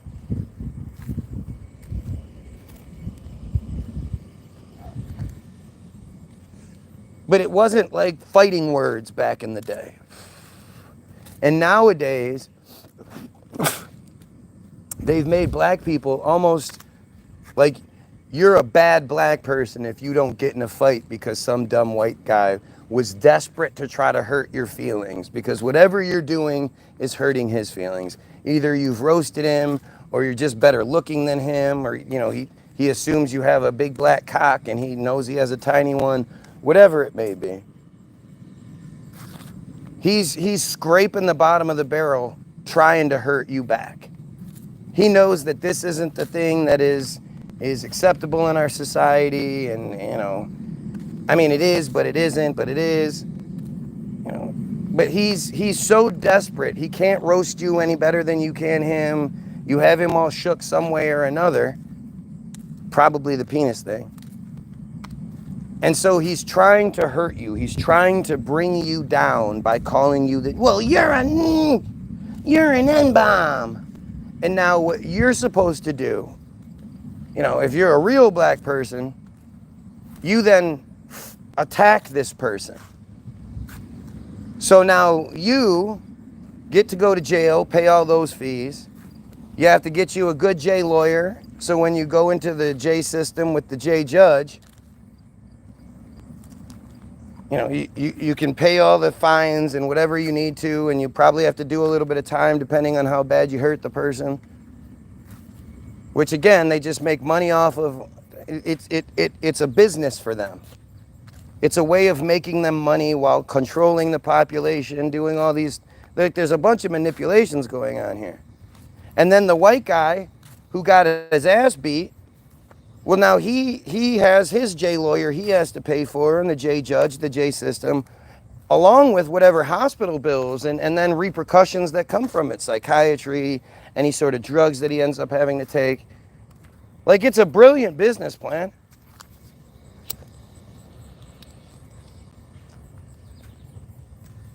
And the best part is, if you're J and you do it, you're allowed to.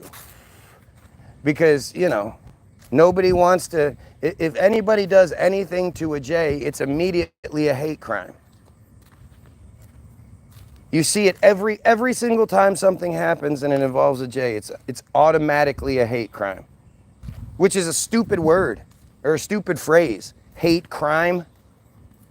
Most crimes are hate crimes. People are committing crime because they hate things. If somebody beats you up, that's a hate crime. But just like hate speech. Like, hate speech is this bad. You're not allowed to say things that you don't like, mister.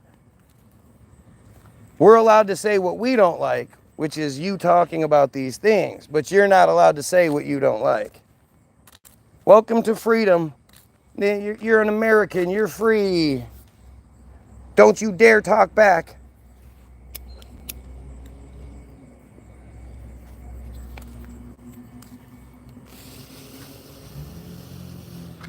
Look at this shit. People wonder why I don't read the comments. Look at these dumb comments. Not one of them is about anything that's being said. Science liberates humanity every day from the wrath, magic, and mystical interpretations of doom by any god, not just yours, folks. I mean, personally, I think there's something to the idea of alchemy and whatever they used to do. Whatever they used to be into, they were clearly capable of doing just incredible things that we can't do today. And it's all around you. It's underneath you wherever you go. All of the tunnel systems that exist underneath where everyone lives. And then you find like the crypts, the Paris, what's it called? I forget what they're called, but where they have all the bones, millions of people's worth of bones just laid out ornately in all these designs and these artistic fashions underneath the fucking churches And that shit is that's everywhere. Everywhere you look, those exist. You just don't know it does. They just might not have told you it exists under your town. But it's fucking everywhere.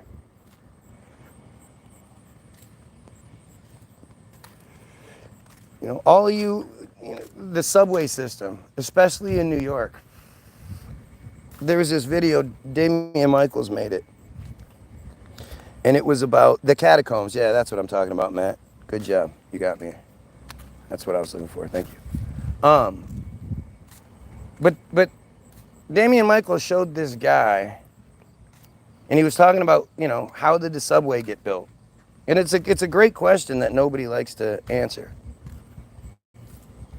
But the he highlights this video of this guy who was taking this train that was supposedly built in like 1901 to 1904 or some shit. The subway system was built in crazy time, in a crazy amount of time and whatever. But this one guy was taking a train and he was showing how, he was like, just how deep am I? Because he had to take 2 escalators, long escalators up 2 levels. Then he had to go up another another flight or 2 of stairs, then walk some more, then go up the other couple flights to go out into the street. And I mean, we have to be talking about like 100 feet down, maybe more. Like it's pretty significant. And you know, you here. New York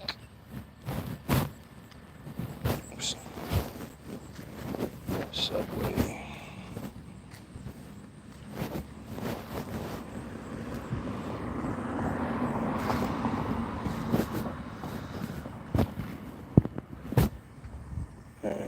The New York City subway is a rapid transit system in New York serving the boroughs of Manhattan, Queens, Brooklyn, and the Bronx. It is owned by the government of New York and leased to the New York City Transit Authority, an affiliate agency of the state-run Metropolitan Transport Authority. Opened on October 27th, 1904.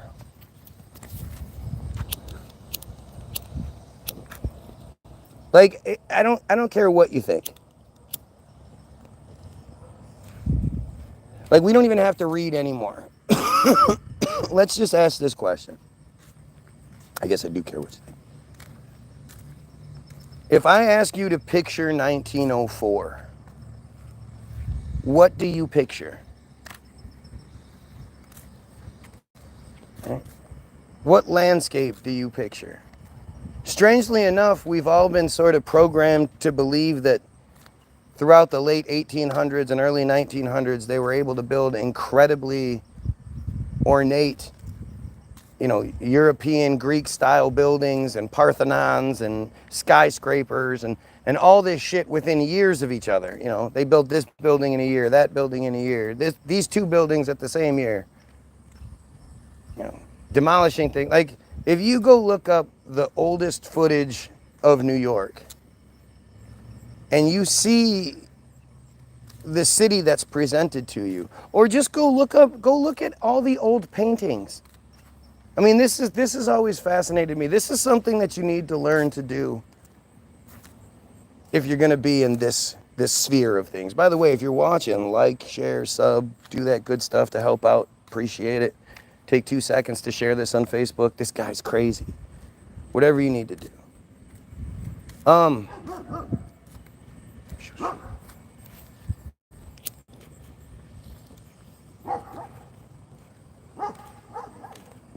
Damn, I don't remember what I was just about to say, but I was talking about the subway, so it'll come back to me.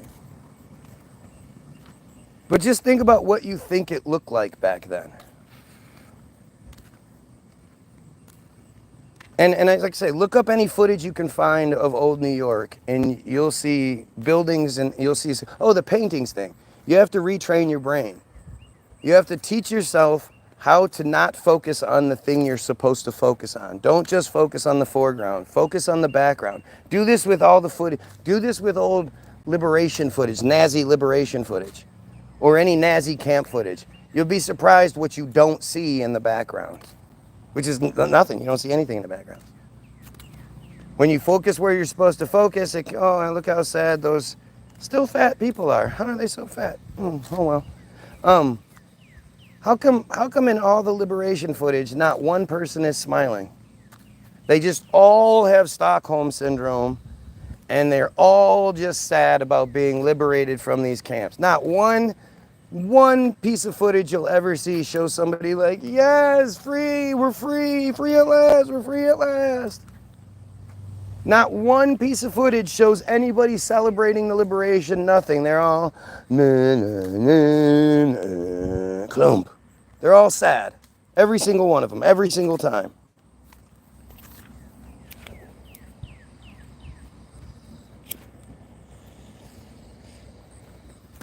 But think about what you think about 1900.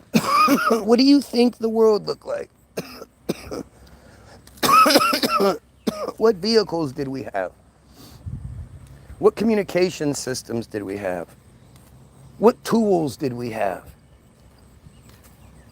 And it's funny how you're sort of taught to believe that we were these super basic people with just starting to get the hang of electricity, and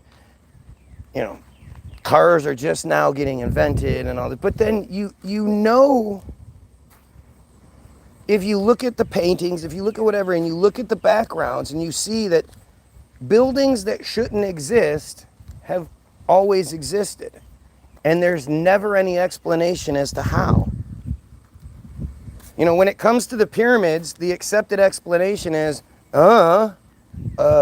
slaves, maybe? They got slaves to like drag the blocks, right? And then it is big, huge block. They were just dragging them for miles.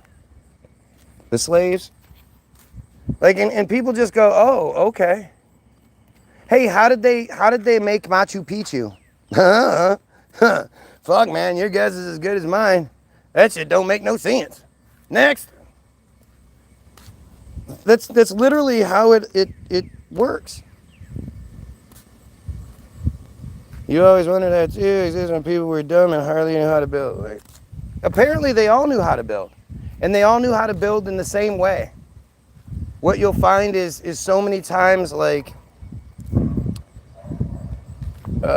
when the city wanted to build a new building, they would have a contest, a write-in contest announced by the newspaper, and people would submit their designs, and then the best one would be picked. And it's funny because every single town, they always have the same exact buildings. They always pick the same one, especially for courthouses and government buildings. Nobody bothers to ask how they heated those buildings. We're talking about New York. You have to think New York is fucking frozen 6 months of the year. Frozen 4 months of the year. Really fucking cold 6 months of the year. 5 months of the year. You're telling me that back in the 1900s, they were just, 1904 they opened the subway. So that means we'll see when it was commissioned, and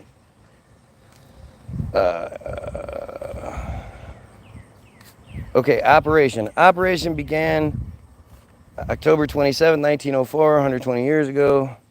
Original subway. Let's see this. Okay. Early history of the IRT subway. The first regularly operated line of the New York City subway was opened on October 27, 1904, and was operated by the Interborough Rapid Transit Company. Huh. As soon as I just thought to myself, but I'm not talking about the genocide, am I? And now I feel like an idiot continuing to talk about this. But the truth is, the same people committing genocide are the ones that have hidden this history from you. Hidden it in plain sight. You can go look it up. The thing is, you go look it up, you go actually educate yourself on this, and then you go try to talk to people about it, and their arrogance will come through. And suddenly, they somehow know more about this than you, and they've never even looked into it. but they know you're wrong because what you're saying it's not possible in their heads. You're saying how impossible it is, and they're like, yeah, if what you were saying was true, that would be impossible. So you're stupid. So I know I'm right saying you're wrong. I don't know how to say you're wrong. I don't know how to prove it, but you're wrong. And you experience that in every form of truthering that there is. But especially when it comes to shit like this, where you can literally go look up the given history, the given narrative, the thing they want us to know. And if it still makes sense to you afterwards, well, you're a different person than I am. The early IRT system consisted of a single trunk line running south from 96th Street in Manhattan, running under Broadway, 42nd Street, Park Avenue, and Lafayette Street, with a southern branch to Brooklyn. North of 96, the line had 3 northern branches in Upper Manhattan and the Bronx. The system had 4 tracks between Brooklyn Bridge and City Hall and 96th Street, allowing for local and express service. The original line and early extensions consisted of... Okay, so this is the original subway line. That seems pretty significant to me. Planning for a rapid transit line in New York started in 1894. They started planning it, and by 1904 it was finished. Seriously, like again, this is where it always gets to, where it's like, okay, so you have whatever opinion you have of me, fine, I don't care about that. How does this make sense to you? I'm not making this up. This is, when you say what I'm saying is crazy, it's because it's crazy. I'm not making it up. I'm literally reading it to you, right?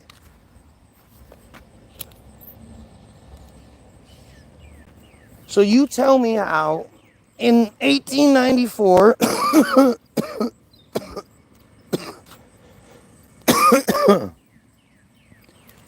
not only did they plan this, they start planning this thing and have it completed in 10 years. It's the first one. According to this, at least, you know. Even though I would swear Chicago had one too.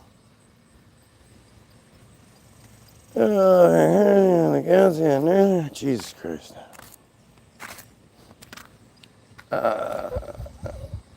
If you're paying attention so much that you can time when I take a hit from my bowl, but yet you don't acknowledge how gross pedophiles are, how much we need to stop the genocide, eliminate the J control, Trump's a pedo, any of these things. You're so into my videos that you're timing me, but you're not the type to be like, you know, fuck that pedophile shit. We need to, that's not important to you? Gee, I wonder who you could be. Who is going to be more interested in that kind of shit?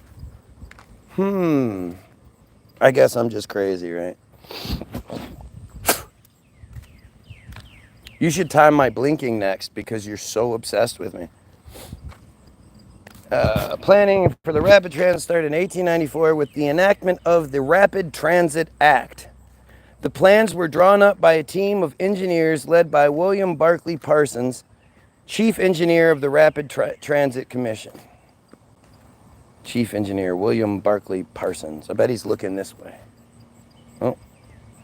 Oh, this guy looks fucking, he looks like a nice guy. Was a civil engineer. He founded Parsons Brickenhoff, one of the largest American civil engineering firms. Early life. Parsons was born on April 15, 1859 in New York City, New York. He was the son of William Barclay Parsons and Eliza Glass, from 28 to 87 and from 31 to 1922. Wow, she was almost 100 years old. And you see that a lot. His siblings include Schuler, Harry, and George. In 1871, he went to school in Torquay, England. Of course he did, because you know, you could be born in New York in the 1850s and traveling to England for school was like, that was nothing.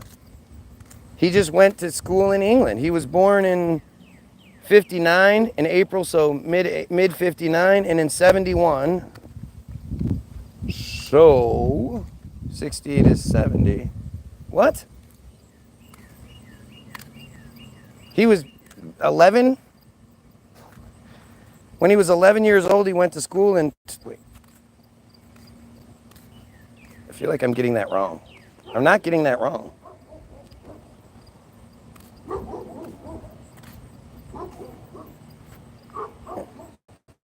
He was 11, 12, depending on the time of year. Went to school in England and studied under private tutors for 4 years while traveling in France, Germany, and Italy. Were his parents nobles or something? Because they're definitely not blue. I can't look them up. So that's interesting.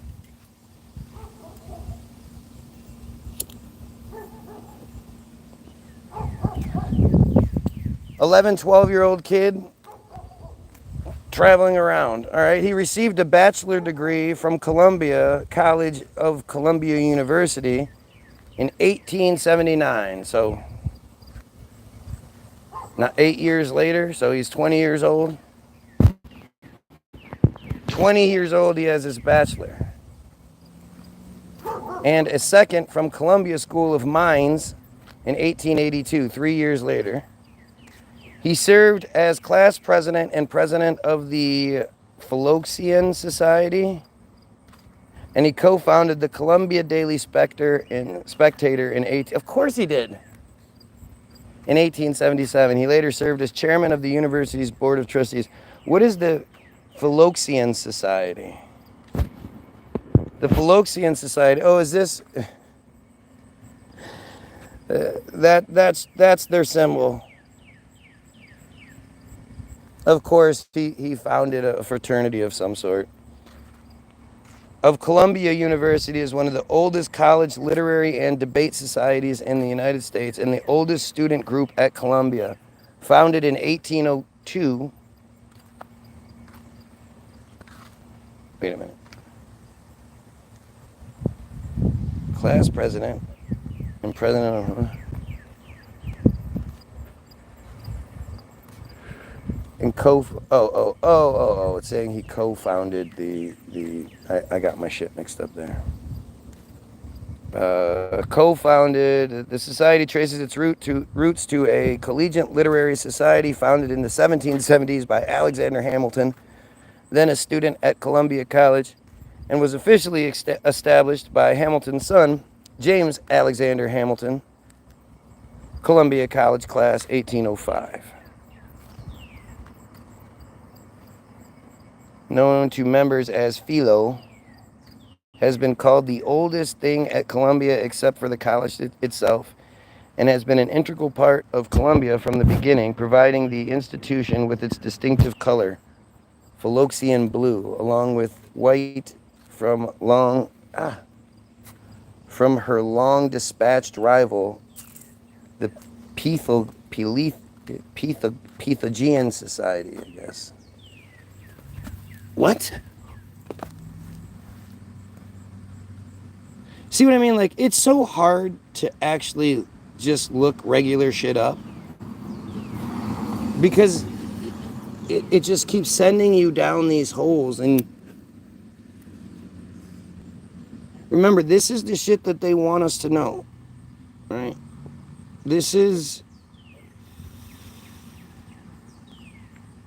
For anybody that's going to hide behind Wikipedia isn't good enough. Quick 30 seconds from the Israeli News Network.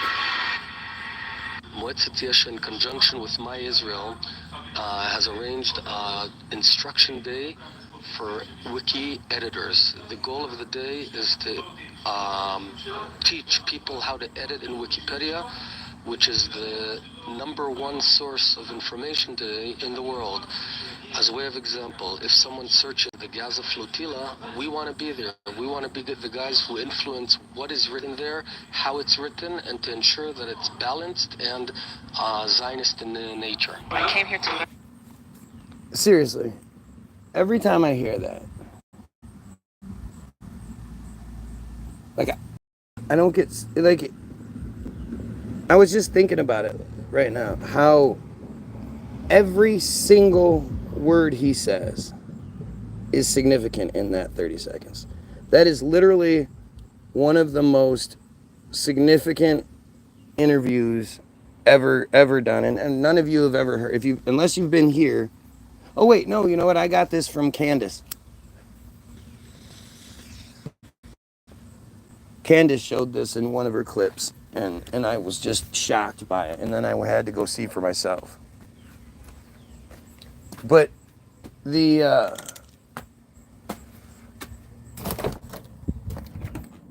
what's said in that video is just unparalleled. And literally every single thing he says is so important. You can break it down, and I did the other day, but break it down word by word. And how he's talking about it's an instruction day. I think about, like, if I'm a company owner and I'm considered the number one this in the world, whatever it may be. I'm the number one pipe manufacturer. I'm the number one fucking, pastry supplier. You name it, whatever it is. To think that Israeli agents, future Prime Minister Naftali Bennett, comes to my place of business and tells me how to do my job.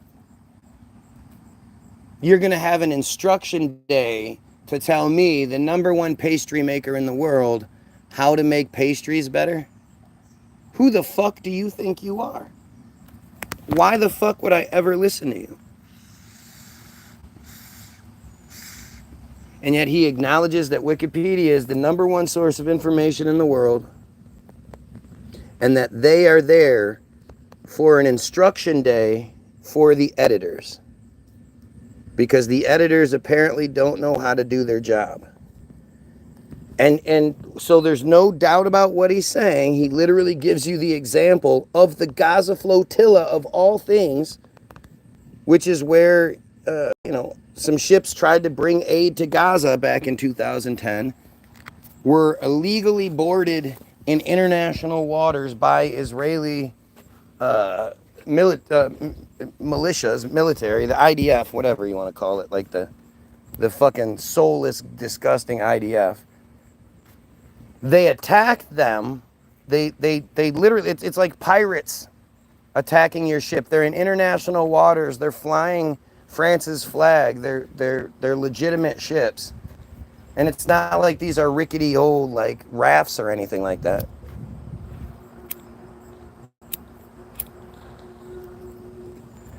It's like a 6 or 7, I can't remember how many it is, like cruise ships, basically. Small cruise ships, but cruise ships.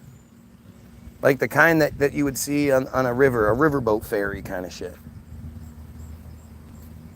And Israel attacked, and they fought back. One of the groups actually fought back, and they ended up killing 9 of the people, 6 of which were decided to have been killed execution style, meaning they were on their knees, hands behind their back, and they were shot in the head.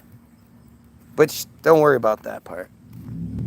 And Israel was found no liability because they were just defending themselves. They were attacked. They shouldn't have attacked them while they tried to illegally board their ship.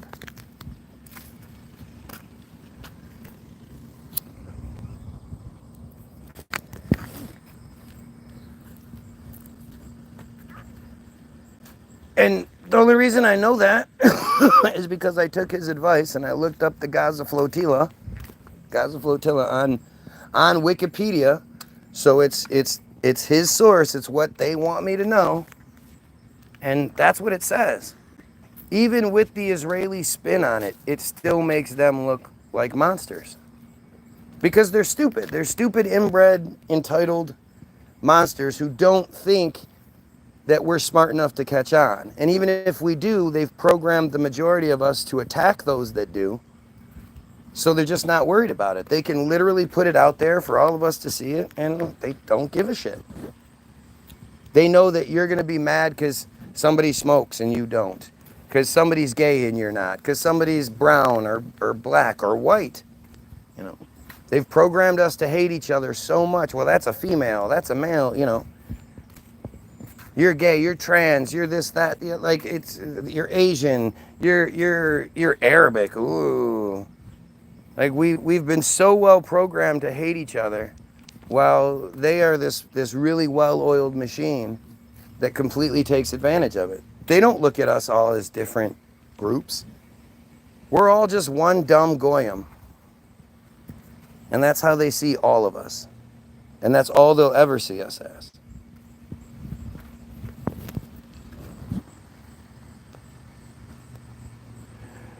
All right, like look at this. Look at these dumbasses obsessed with me instead of trying to debunk what I'm saying. So all these guys are here for what reason?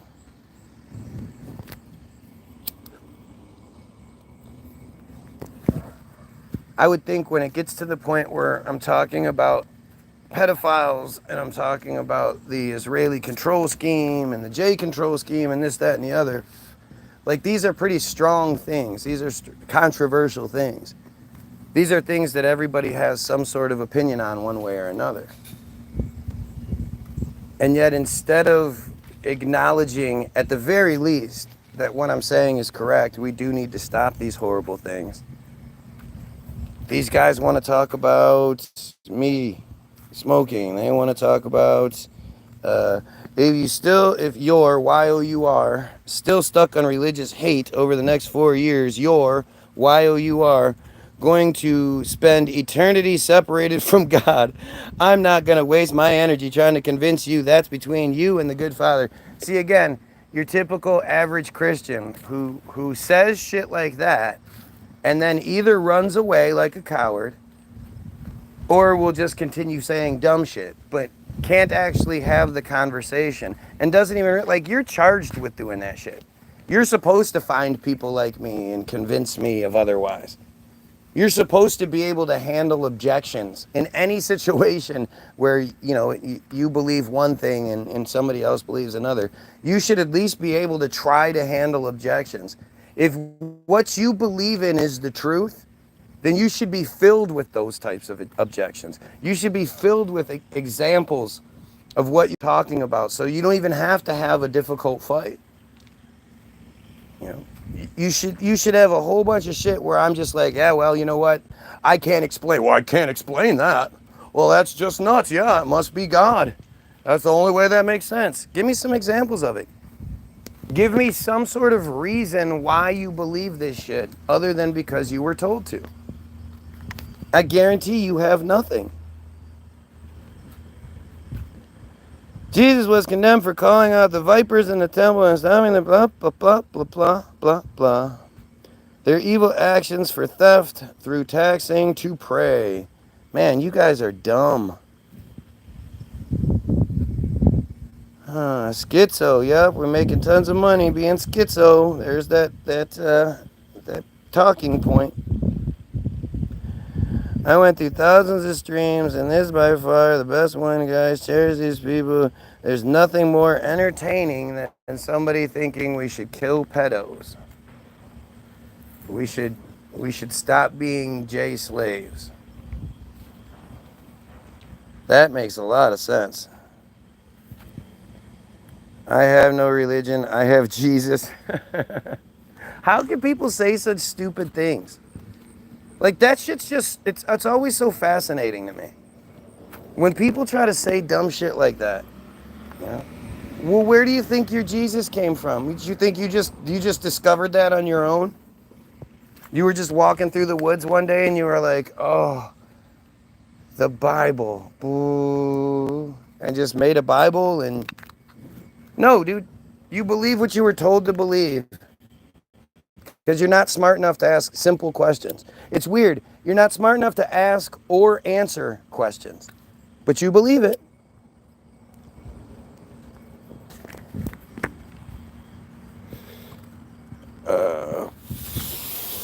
Schizo, yep, schizo yapping. Yapping is one of those talking points. That's one of the new ones that gets brought up a lot. Say yapping, because apparently that's supposed to upset people.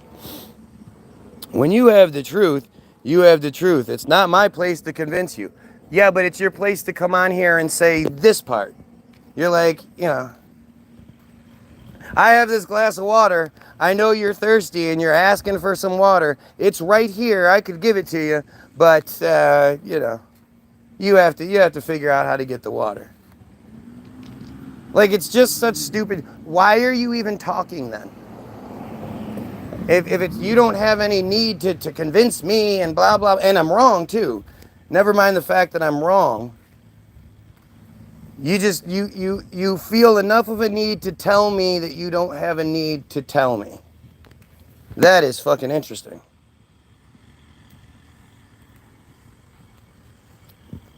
What do I need to know? Give me a piece of evidence that God is real, that the Bible is real, that your arrogant choice is real. Give me any piece of evidence to show me that Islam isn't just as real as your shit is. Never mind all the pedo stuff. We'll get to the pedo stuff in a minute. I just want a little piece of evidence right here. Just give me this. How about this one? How about in the Bible, there are so many times, like, when Lot's daughters are conspiring on how they're going to get their dad drunk so they can, they're 12, 13-year-old daughters. 13, 14 maybe. 12, 14 maybe. They're not married yet, so they're young and they're virgins. He acknowledges they're virgins when he tries to give them to the rape mob earlier in the day. Remember, or in the story. But those two are in a cave that they weren't even supposed to be in. Had all these supplies in it and shit. Weird. Those two are having a conversation about how they're going to get their father super drunk, because if the man doesn't know about it, it's okay. It's okay that the girls know about it because they're just dumb girls. But if the man actually knew what he was doing, that would be terrible.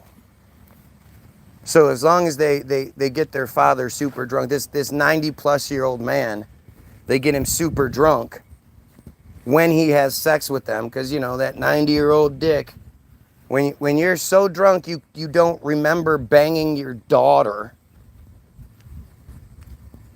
Banging's the wrong word. Raping your daughter. Like, your dick's not going to work. How do you get that drunk? How do you get so drunk that you're turned on by your daughter? Make that make sense. Anybody that has kids, anybody that has daughters, I'd love to hear from you. You tell me how drunk is so drunk that you can have sex with your daughter. Your teenage, prepubescent daughter. I would love to hear somebody explain that one. Here, I'm going to skip the comments to the end here so we can see. Somebody please explain to me that one. Right? And so these two are having the conversation about what they're going to do, how they're going to facilitate this whole thing. Who's writing down what they say? Who in the Bible, all those different conversations that happen between two people in a dark room somewhere, nobody's around, in a cave. Who's the one writing it down?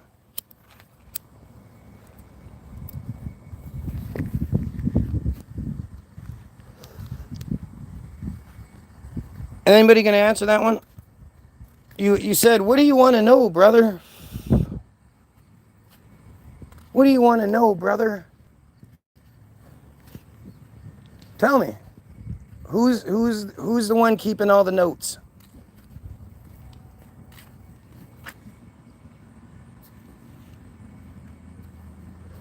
Everything, all the All the known Bible stories were gathered up in 1611 and then severely edited to fit the King James narrative. That is, if you believe the historical narrative we're given, which I don't, but nonetheless you do.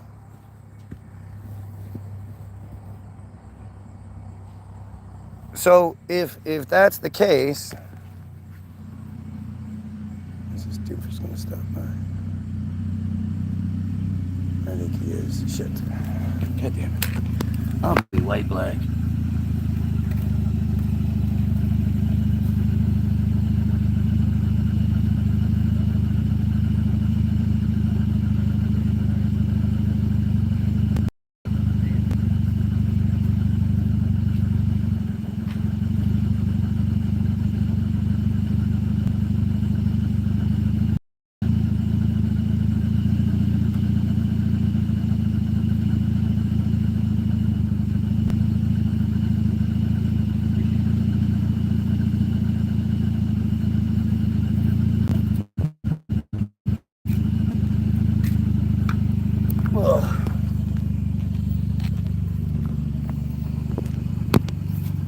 Human history has way too many gaps. The thing about it, this is the part where you're not there yet, but I think once you hear it, you will be. You literally, it doesn't matter how smart you are or think you are. You only know what they want you to know, and then what you like, so you choose to engage. You don't have any reason, any evidence to literally believe any of it. None of it. You have no evidence whatsoever to believe the earth is round. And you're spinning around and you're flying through space and all. Nothing. There's nothing you experience in your everyday life to make you think that way. And if you weren't told that, you would never think that. Doesn't matter what you say here. It's just how it is. Same thing with literally everything that has to do with religion. If you were just on some island somewhere and you somehow raised yourself from a baby, I don't fucking know, stupid hypothesis or stupid thing, but you wouldn't just be like, and then, okay, so there was a God, and the God came down and had sex with the virgin and impregnated the virgin. And then the virgin was like, hey, husband, I'm pregnant, and it's God's baby. And he wasn't like, bitch, get the fuck out. Like, it's just, none of it is anything you would ever come up with on your own. Maybe in some fever dream, but it would just be another one of those random things that you might have come up with. There's no evidence to back any of it up. There's a lot more evidence to back up the idea that something else happened. That we were apparently so advanced we could build star forts. It's strange how star forts aren't focused on more. People focus on the pyramids. People focus on the really ornate buildings and shit that you absolutely should. You want to blow your mind one day, look up Old London Bridge.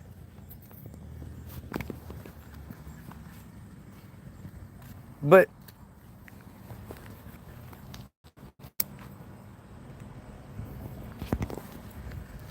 you know, you only know what, like, I have a wife and kids and all that. I have my kid. One kid's at school, so I have no idea what he's doing. You know, a meteor could have fallen out of the sky and hit the school for all I know. I wouldn't know until I got told. My kid's inside. My wife's upstairs. Like, I don't know what they're doing. They could literally be doing anything, and I have no idea. I know I have them. I know they're here. I assume they're not doing anything crazy. But for all I know, I could walk upstairs and my wife has a pentagram drawn on the floor and she's floating in the air. Oh, yeah, like, shit. Who knows? You literally only know like you know it, what you experience. Everything else is just given to you.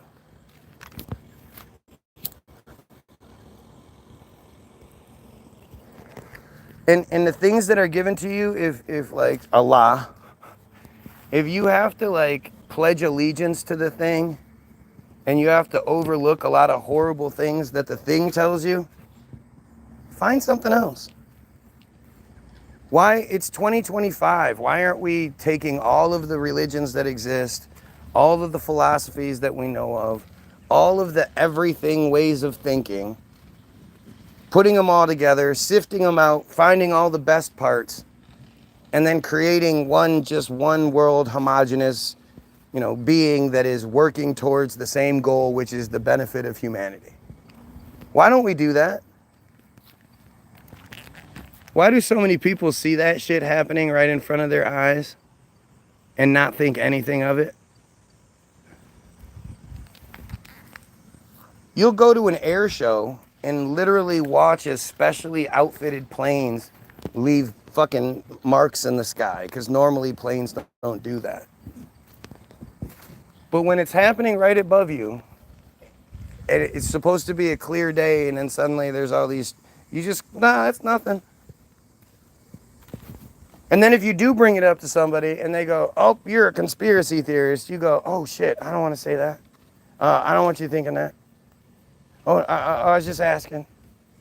I don't think anything of that.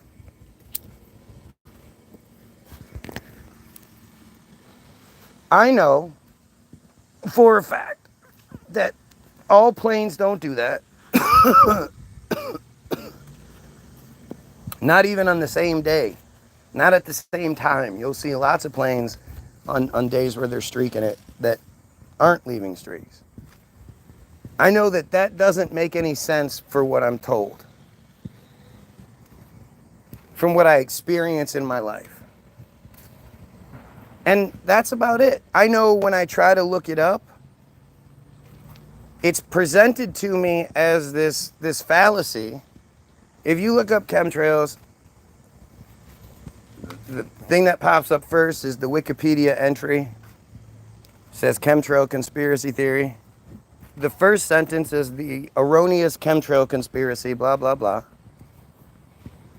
Second sentence is, it's the erroneous chemtrail conspiracy that says the planes that leave long streaks in the sky aren't supposed to do that. And it may attribute to things like, the Tuskegee experiments, where they literally admit to raining shit down on people and testing people without their fucking knowledge and stuff like that. Like, there's all sorts of stuff. It's just something as basic as believing, that chemtrails exist, and they exist because they don't dissipate. That's the gist of the first and the second sentence. The third sentence then tells you the different variations of chemtrails, from stratospheric aerosol injection, which is apparently to combat global warming, which has the Earth a whole 1.5 degrees Celsius warmer, 2.7 degrees Fahrenheit warmer. It's a nightmare, because they've been keeping track of the temperature for hundreds of years. What's interesting too is, if you look at every single old picture you ever see, they're dressed like it's freezing.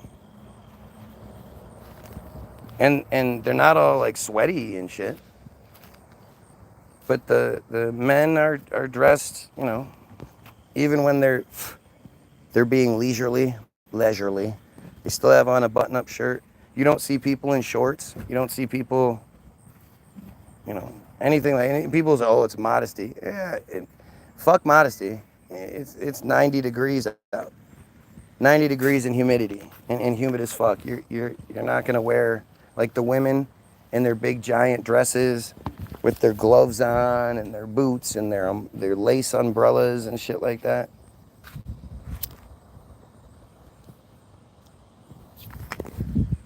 Even when they go to the beach, they have on, like women used to wear dresses in the beach. How does that even make sense?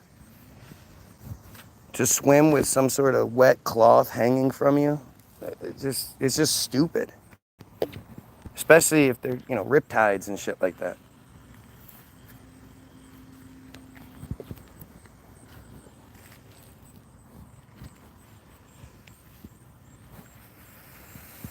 You know what we'll say about submarines? We'll say the same. And Peter, we'll address Peter's dumb comment real quick. See, I'm going to bring up one thing. And that one thing, so when I do start talking about submarines, even in a little bit, it's not like they engage the conversation. They say they want to talk about it. Stop talking about the genocide. Stop talking about the J pedophilia. Stop talking about the cult.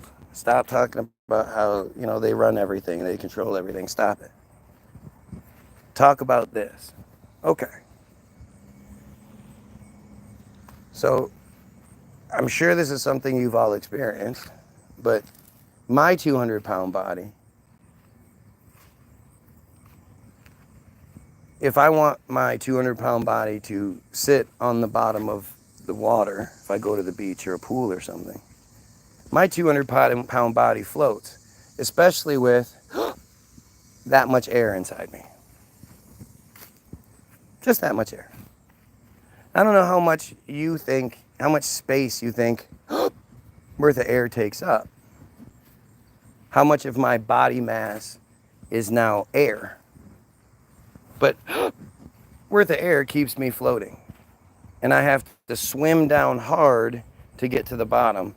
And really the only way I can get deep enough to where I could be on the bottom, or especially sit on the bottom, is if I exhale worth of air. If you think worth of air can keep my 200-pound body from sinking, yet something the size of 80 submarine or 80 school buses can be filled with, you know, it can be a big hollow tube with its own nuclear generator, nuclear fusion reactor inside of it. Its own nuclear power plant inside of it, along with a desalination system. They have to take the salt out of the water before they can use it. Plus all of those bodies that have worth of air inside them. If you think all of that can just swim around at the bottom of the water, can just float, you know, you've seen the pictures of the submarine just floating there doing nothing. Just think about you at the beach. You're 70% water as is.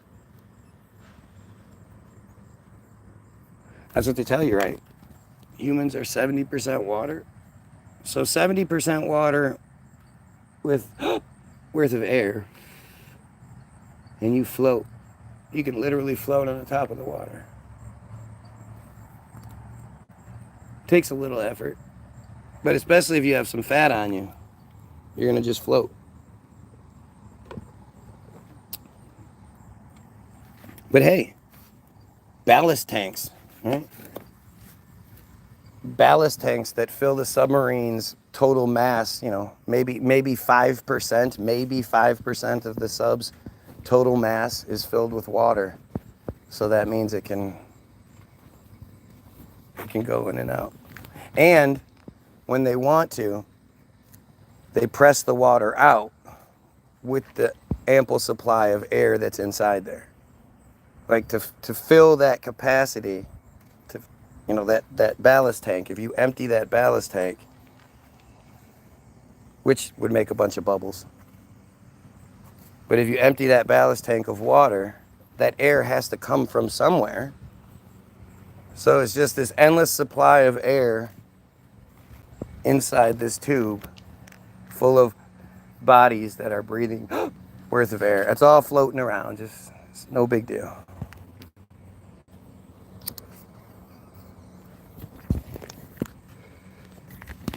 It's not even, there's nobody even going to attempt to answer for what I'm saying, right? Look at these comments. Are you made of high density metals and fuels? Yeah, you mean the shit that's a lot heavier than me? Is that what you're trying to say?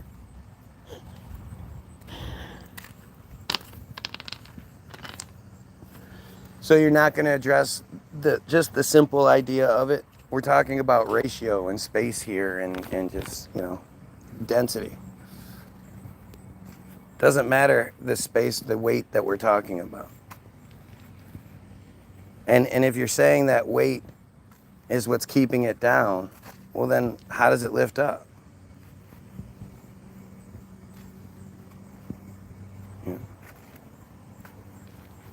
It's just stupid, but I'm not getting into it. I'm really not, because it's such a dumb thing. Like incredibly dense atom dense particles. What abilities we have that we were never taught to use and what it's for, like when we gleek shooting that stream of saliva from our tongues. I think that's just to gross people out. But we do, obviously, we were capable of so many things. Applications like Chatbot and Copilot are steering people in the wrong direction and they can't decipher the information they have been given can be wrong. Which information is wrong? You're not above and blah, blah, blah, blah, blah, blah, blah, blah. So was the Titan stuff, like, how, it's so funny how many people will bring that one up. You mean the fucking show they showed you on TV? The thing that they wanted you to pay attention to? Come on. It's fucking stupid. It's stupid.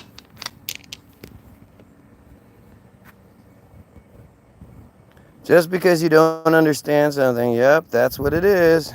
People are so confident in their ignorance these days. I love when people can say things like that, but they can't actually say, and then the next thing, you have absolutely no idea what you're talking about. Again, we have another comment where instead of saying what I'm wrong about, how I'm wrong, it's just that I'm crazy. How dare you ask these questions? Because apparently Greg is a submarine expert, or Gage is a submarine expert. He has done, and I'm assuming that's what we're talking about still. I don't even know. I did move on, so I don't know if you've moved on or you're still talking about that. But whatever it is, he's an expert on it, and I'm not. I'm really sure you can literally go visit places and go into a submarine. I'm sure you can go into a boat. We've all been on boats before. The day you go on a boat that takes you underwater 300 some feet and you're floating around and you're doing all this and it's a big long tube where inside the tube you don't feel anything. That's one of the best parts. Every single video you can find of people inside a submarine, they're walking around like they're on the land.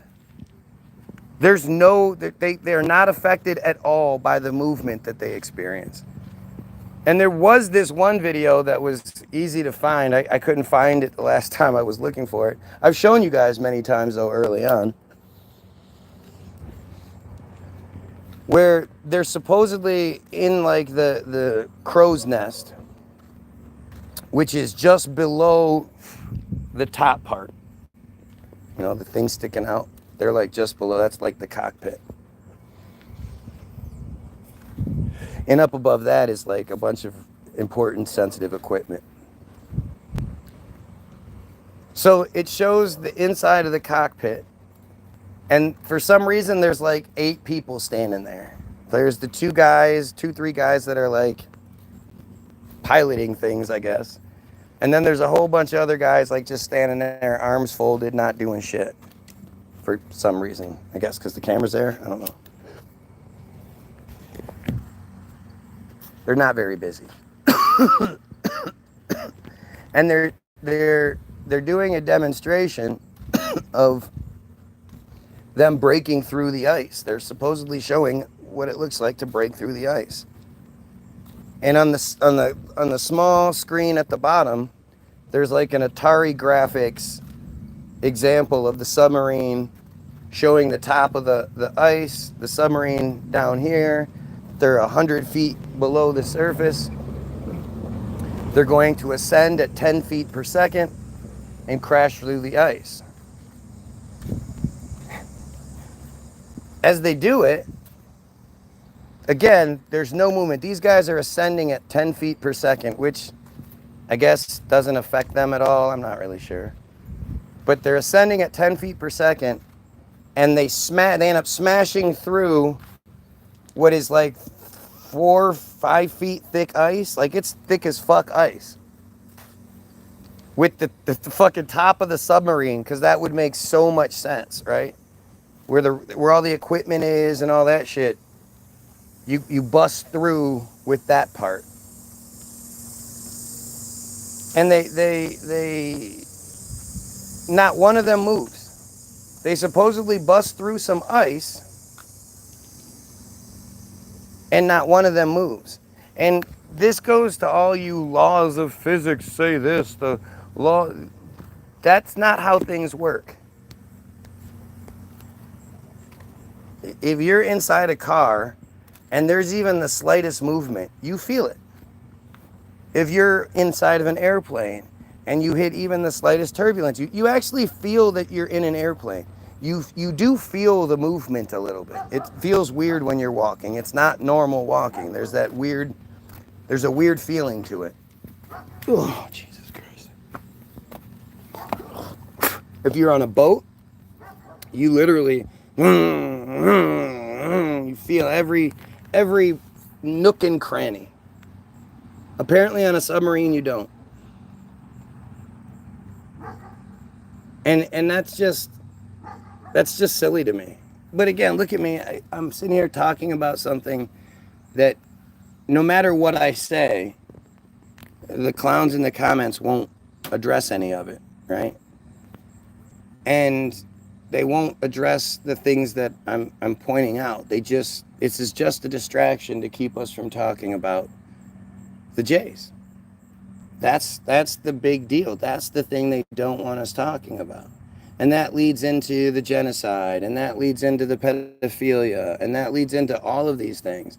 But that is the number one thing. They don't care if we talk about the idea that anyone would care what I think about submarines. Pretend to care. Because if I say, if you really want to hear the submarine conversation, go watch parts 1 through 9. There's plenty of submarine arguments in there. Pick and choose what you want. Come to the feed the next day, debunk what you can, go for it. But these guys don't address anything, right? And they consistently want us to stop talking about what matters. My belief in submarines doesn't matter at all. It shouldn't bother people. It shouldn't, it's such a far-fetched, uncommon conspiracy theory. You've never heard anybody else say it before. And again, every single one of these people, they don't know what I know.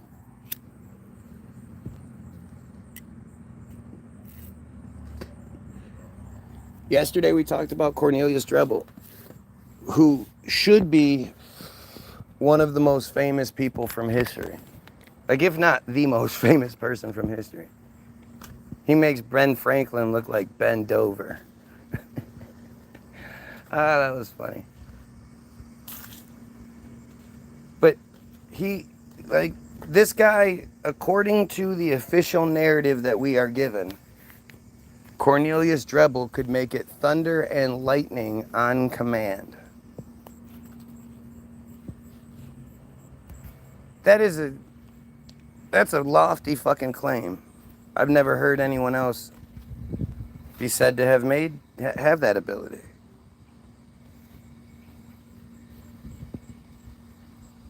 And, this guy, because again, this is something that none of you know, because you're so much smarter than me. Cornelius Drebbel invented the first submarine in 1620. In 1620. It could travel between 12 and 14 feet below the surface, could stay underwater for 3 hours, could hold 16 people. King James I was the first monarch to travel underwater in said submarine. Come on, you guys should know this because you're so much smarter than me.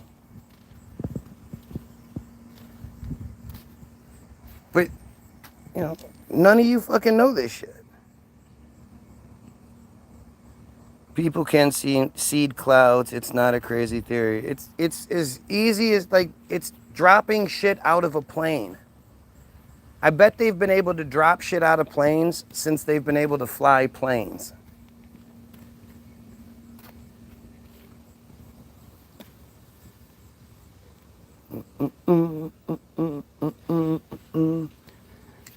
You know what the difference between air and water is? Right, because doing something in a tin can surrounded by the pressure of the ocean, that's so much easier than flying through the air is.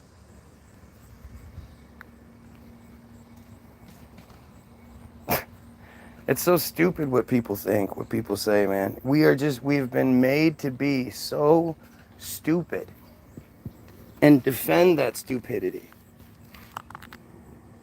You know, when you realize you can't debunk what I'm saying, you can't argue what I'm saying, that should maybe tell you that you might not be right.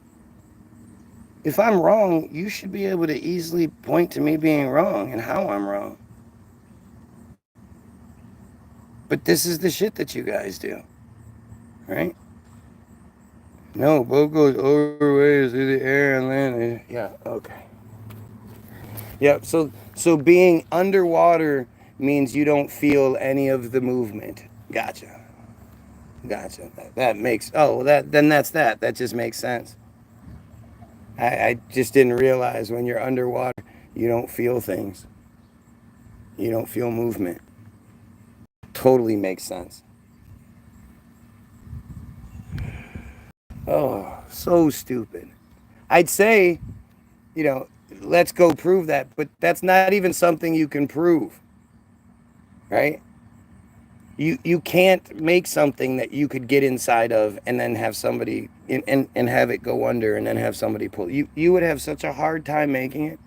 I challenge all of you, next time you go to the beach or if you have a pool you have access to or whatever it is, take a 2-liter with you, an empty 2-liter. Take it full if you want to, unopened, and see how difficult it is to keep that thing down, full with unopened, where it's probably 95% water, liquid inside of it.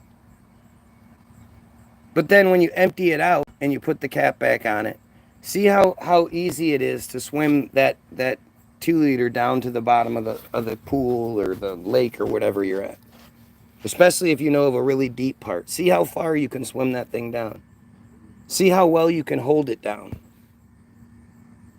See, like if you take the 2-liter and I put my 200-pound body on top of the 2-liter, it'll float. I'll float. It'll keep me afloat. Not well, like I'll sink up and I'll bob up and down, but I won't sink on top of that 2-liter. A 2-liter could keep you afloat for a long time.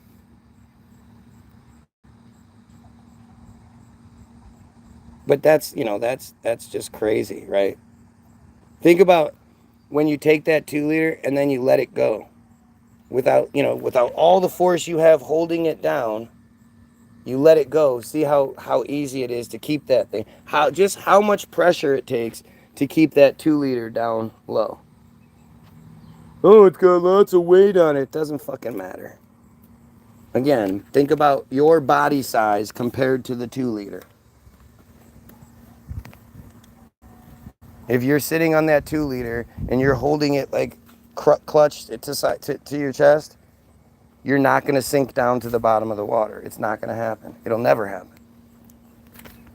You might go under a little bit, but you're not going to go very far.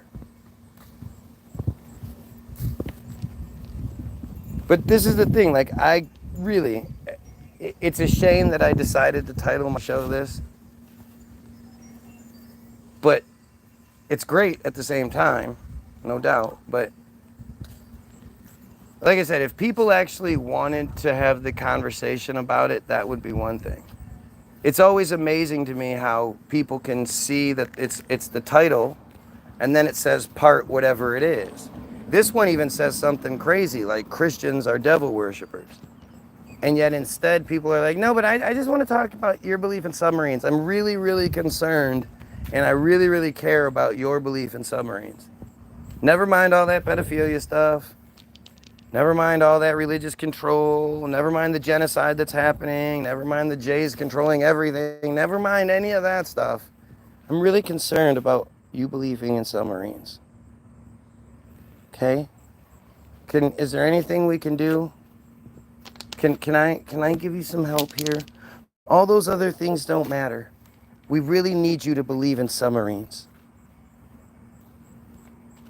Yep, and it's a rage, like I am rage baiting. Can you imagine how angry somebody's gonna get at me not believing in submarines? And then blaming but that person made me mad. That person said something I don't like.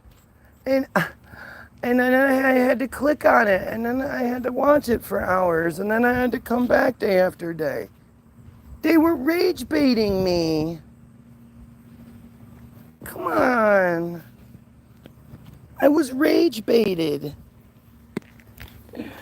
Submarines use ballast tanks. Again, when you have that 2 liter, take fill it like halfway. See if you can, if that bad boy just sinks down to the bottom, no big deal. Half water. Ballast tanks, again, make up like 5-10% of the total mass, the total density.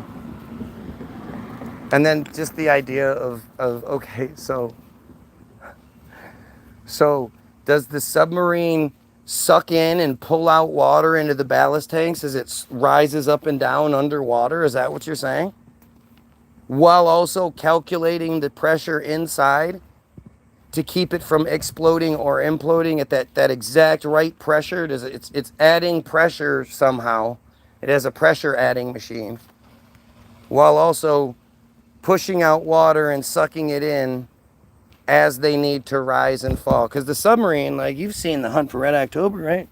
Those things are, they're going up and down and shit, and they're swimming all over the place.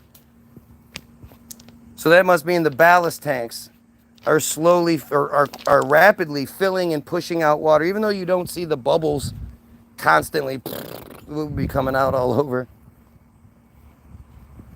It's the ballast tanks. Yeah.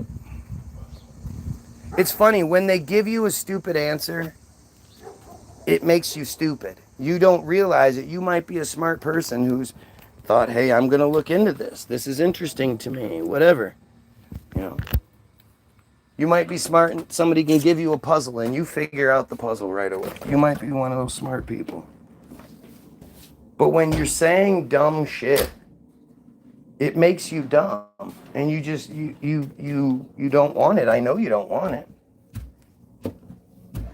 But it's a level of stupidity that is just outrageous, you know? It's insane how stupid they have you without you even really realizing it, and with you instead defending it like, you know, like, that's my grandfather in that statue you're trying to take down. You're so stupid. It's unreal.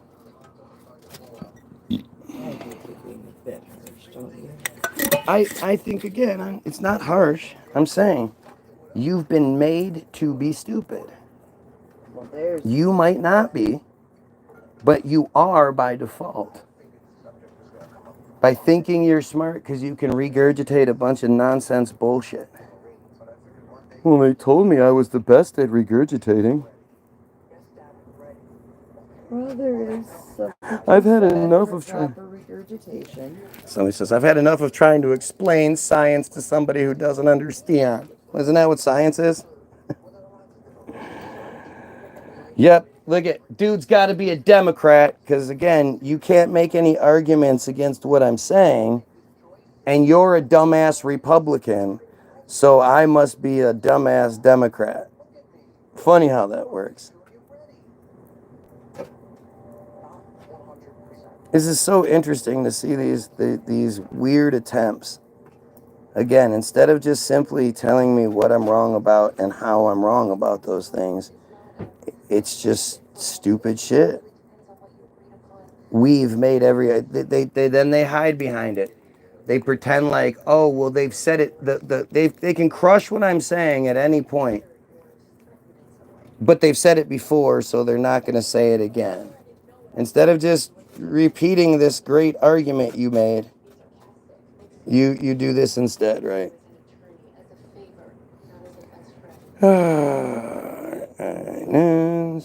Every argument possible, right? Again, who says that? You're gonna repeat yourself throughout life. And if you had something better to say, you would say it. Now we get the cop-out phase, where I would say it, but you're just gonna ignore it. I'll say all of these other things, knowing that you'll ignore those.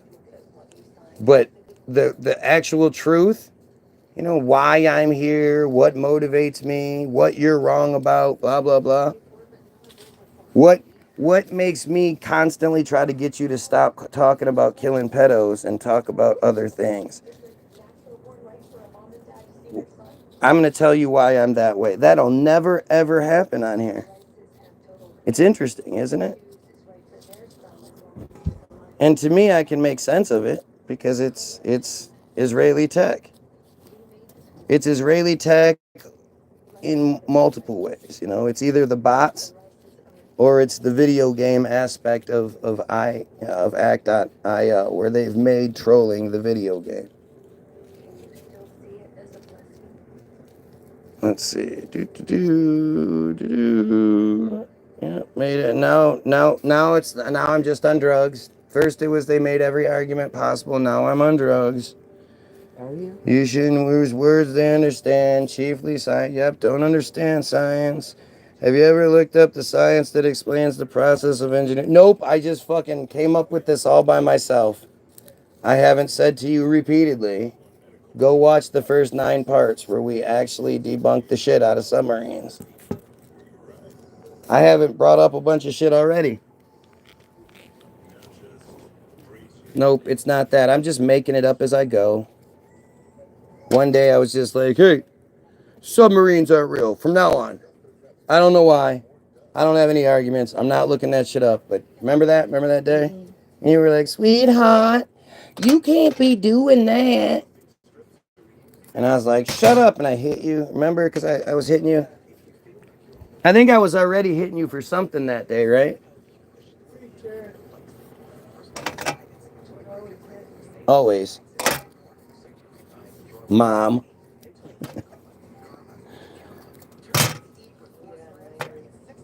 Yep.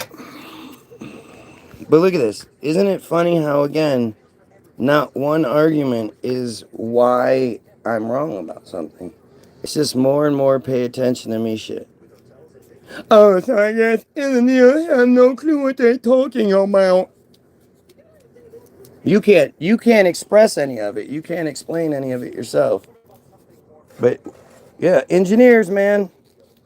And then when you find stuff that engineers say that goes against the narrative, you're like, oh, well, that doesn't count.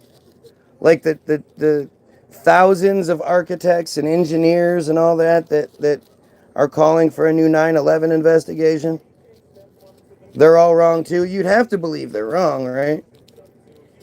You believe the system tells you they're submarines, so that means you believe the system. You're not going to sit here and pretend like you're one of those people who's so arrogant that they think they can tell what government conspiracies are real and which ones are fake. Right? You believe everything your government tells you. You have all your shots, all your boosters. You know. You believe in the system. You vote like you're supposed to. You know. You're that guy, right? You know, the difference between you and I and me and all of you is arrogance. You guys are fucking arrogant. I'm not the one that's arrogant. I know people will cry and say, you're the one that's arrogant. And I just laugh at you because I'm not. I don't believe I am. I'm not somebody that sits here and pretends like they can decipher between which things I'm told to believe and are true and which ones aren't. See what you did? See what you How it did? was hanging down. Just don't worry about it. I'll do it before you break a nail and get up. Oh, wait. You got butthole fingers. Butthole fingers.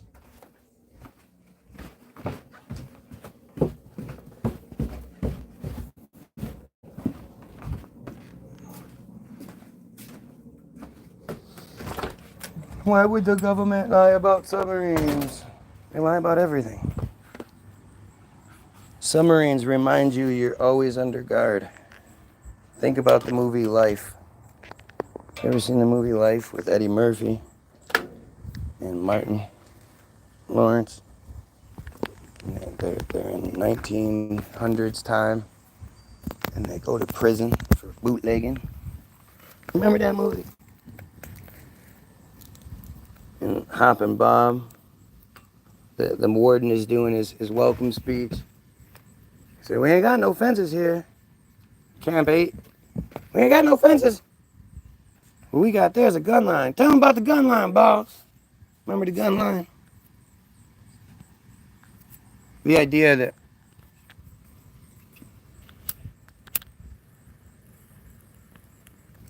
you don't necessarily need walls. If it's extremely difficult to get to the wall, and if you cross a line, before you even get to the really difficult part, you have to cross the line where you can be shot. You will be shot. Well, you're much likely to try to escape now, are you? And yes, you'll get a few Eddie Murphy types every once in a while that will try, and you'll shut them down. But when you have to imprison a large group of people, it's much harder to do it physically than if you get them to do it themselves mentally. If we accept our prison, it's much easier to enforce than if we resist it. So subconsciously, you can't fuck around, you can't escape. They have magical tubes that can go underwater and get you. Not to mention, what a wonderful way to take a bunch of money from us.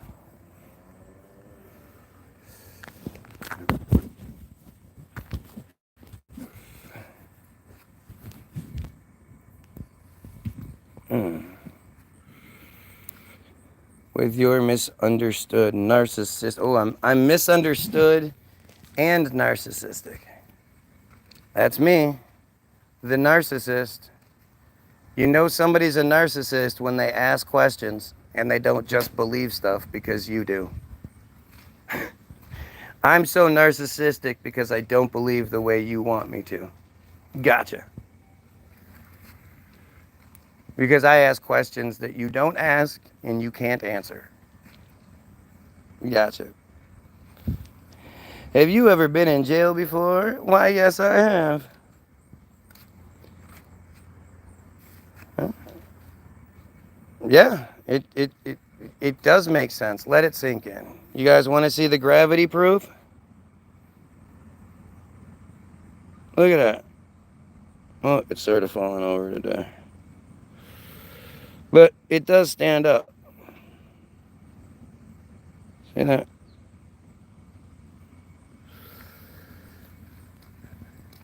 If there's a force that's pulling everything towards the center of the earth, why does my hair stand up? Why can my hair defy gravity? The whole concept of gravity is so stupid, and I'm not even getting into it because it's stupid. If you believe it, you do. We have bigger problems than that right now. Right now, we have to stop the genocide. We have to start talking about who is committing this genocide and how they're doing it to us all. We just don't realize it. You know, we're all victims of this. And they're going to do everything they can to get us to stop talking about that. Yep, you keep falling to earth. Yep. I wonder why all of the buildings in cities don't just fall down because of the wind. Are you saying you don't understand what density is and buoyancy and stuff like that? You don't understand what weight is? Oh wait, we're on a ball. See, you're under the impression that we're on a ball that's spinning around at 1,000 miles per hour. So if that was true, then shit would be flying everywhere, which makes sense. If not for this magical force that exists. It's lovely. It's just so stupid. It's interesting how when you stop believing it, just believing it because you're told to, because you have to get the good grade, because you don't want to get made fun of, because whatever it is, you instead you just look at things based on what's presented and then whether it makes sense or not. And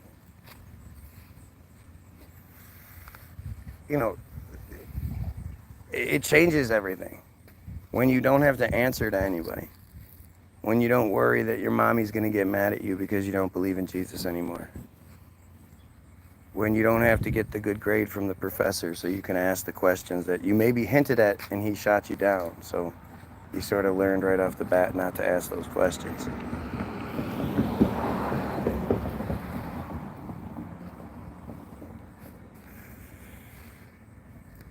You know, the weird thing about all the conspiracy stuff is how mad it seems to make people. And how much people seem to care about whether I believe the earth is round or not, and totally ignore the fact that the church consistently gets caught raping children. It's just like, what, you know, how does your head work? How does all that make sense to you?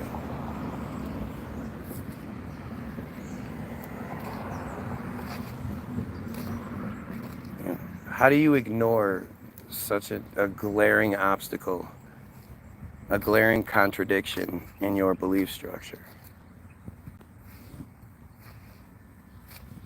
And at the same time, you know, lots of Christians are being killed over in Gaza right now. Apparently you don't care about those Christians. Changing the subject. What subject? I already said I wasn't going to talk about it because it was stupid. Right? You really don't matter. Your perspective doesn't. You're the new dumb girl on here. Dumb girl used to be here before Alpha, whatever her name was, but I think she got removed. But yeah, no, there's no need to change the subject because there's plenty of people talking about it. I think it's stupid, but I don't think it matters. In the scheme of things, whether I believe in submarines doesn't matter, whether I believe in gravity doesn't matter. I mean, it matters enough that you'll watch me talk about it, but it really doesn't matter at this point. It does matter. We can get to that point where we can address these things and adjust things accordingly. But we really need to be talking about the J control scheme that is guilty of the genocide, that is guilty of the pedophilia. And the funny thing is, like, all of you that are trying to change that subject, who don't want to talk about those things, why don't you want to talk about those things? Why do you want to talk about me and what I believe more than you want to talk about the atrocities going on and how can we fix them? It's really, really strange how well that works. You know, you really do think that this is like, I am so much more important than anything to you. I mean, obviously that so many of you who hate me will not do anything else but watch me. Will watch me for hours on end. Not actually addressing anything being said, trying to change the subject. More often than not, you're trying to stop me from talking about how we need to fix this pedo situation and how we need to address the who's pulling the strings. It's just such a weird thing. What do you think YouTube chat can do about Gaza? Open people's eyes. More so, it's not about Gaza. Like I always say, it's not free Palestine. That's not the rally cry here. People need to understand that it's okay for them to hate the cult that is cultivating all this violence, that's cultivating all this destruction. The Goyim need to unify. It's not about any one issue in particular. It's how do we fix them all? And the only way we fix them all is if we eliminate the cause. Huh? Yeah. I'll be back. I'm gonna go get a food. Making this lunch. Center Council. If you happen to see Justina, it's her birthday. Huh? 31. You contribute nothing. If anything, I'm keeping you pedos from scouring the internet looking for kids for a couple hours. You know, I'd rather you be here than doing what you normally do. So I at least contribute that. But if what I was doing didn't matter, you wouldn't be here. You wouldn't hang on every word that I say and desperately try to beg for my attention all the time, and you know, wouldn't constantly try to change the subject. If what I was doing didn't matter, there wouldn't be the interference.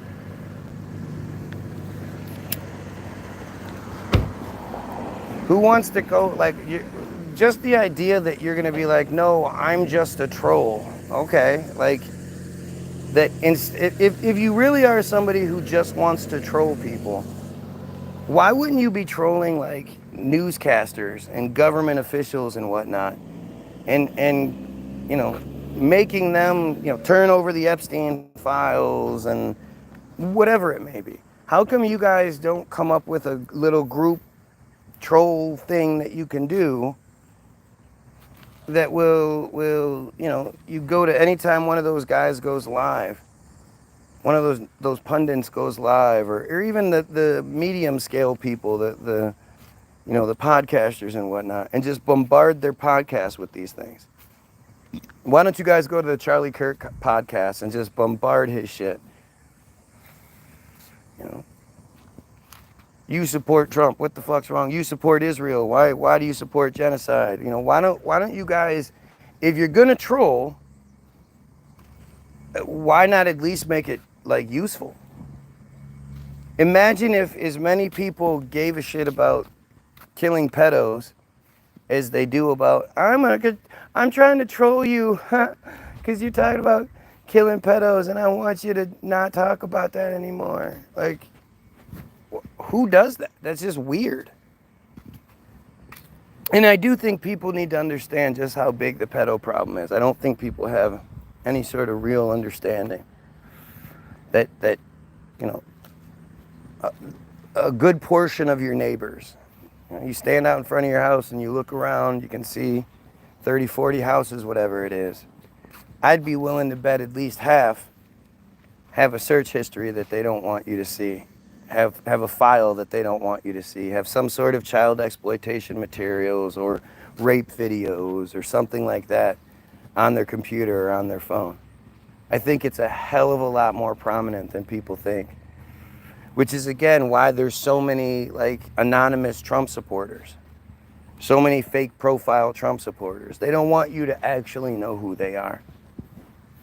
I mean, there still are a lot of them that do, but you know, these are usually white men. And I'd be willing to bet all of those white men, or a good majority of those white men that are still Trump supporters after everything, they probably have some story where some girl falsely accused me. You know, some stupid shit like that, where they have some, you know, some girl was mean to them, some girl did this, some girl did that. Anything but blaming themselves. I bet you they have at least one or two stories where they did something inappropriate and you know, it's some weird thing happened. Why else would they be Trump supporters? Why else would they be capable of overlooking pedophilia? there are things where, like, you overlook what you're capable of, right? If you think, oh, that guy, I could do that. I could see myself doing that. So I guess he could do that. Oh yeah, everybody gets drunk every once in a while and, makes a fool of them. So I could see him doing that. I've done that.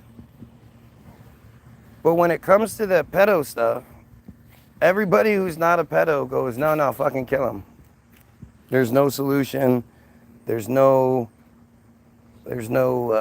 praying it out. There's no educating it out. There's nothing.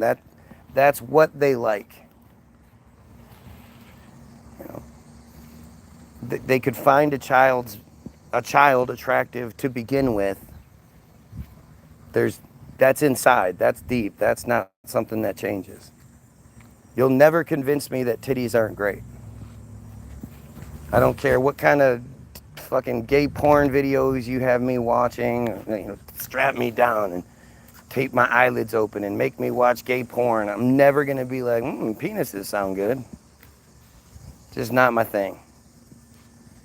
I don't think you can change that in people.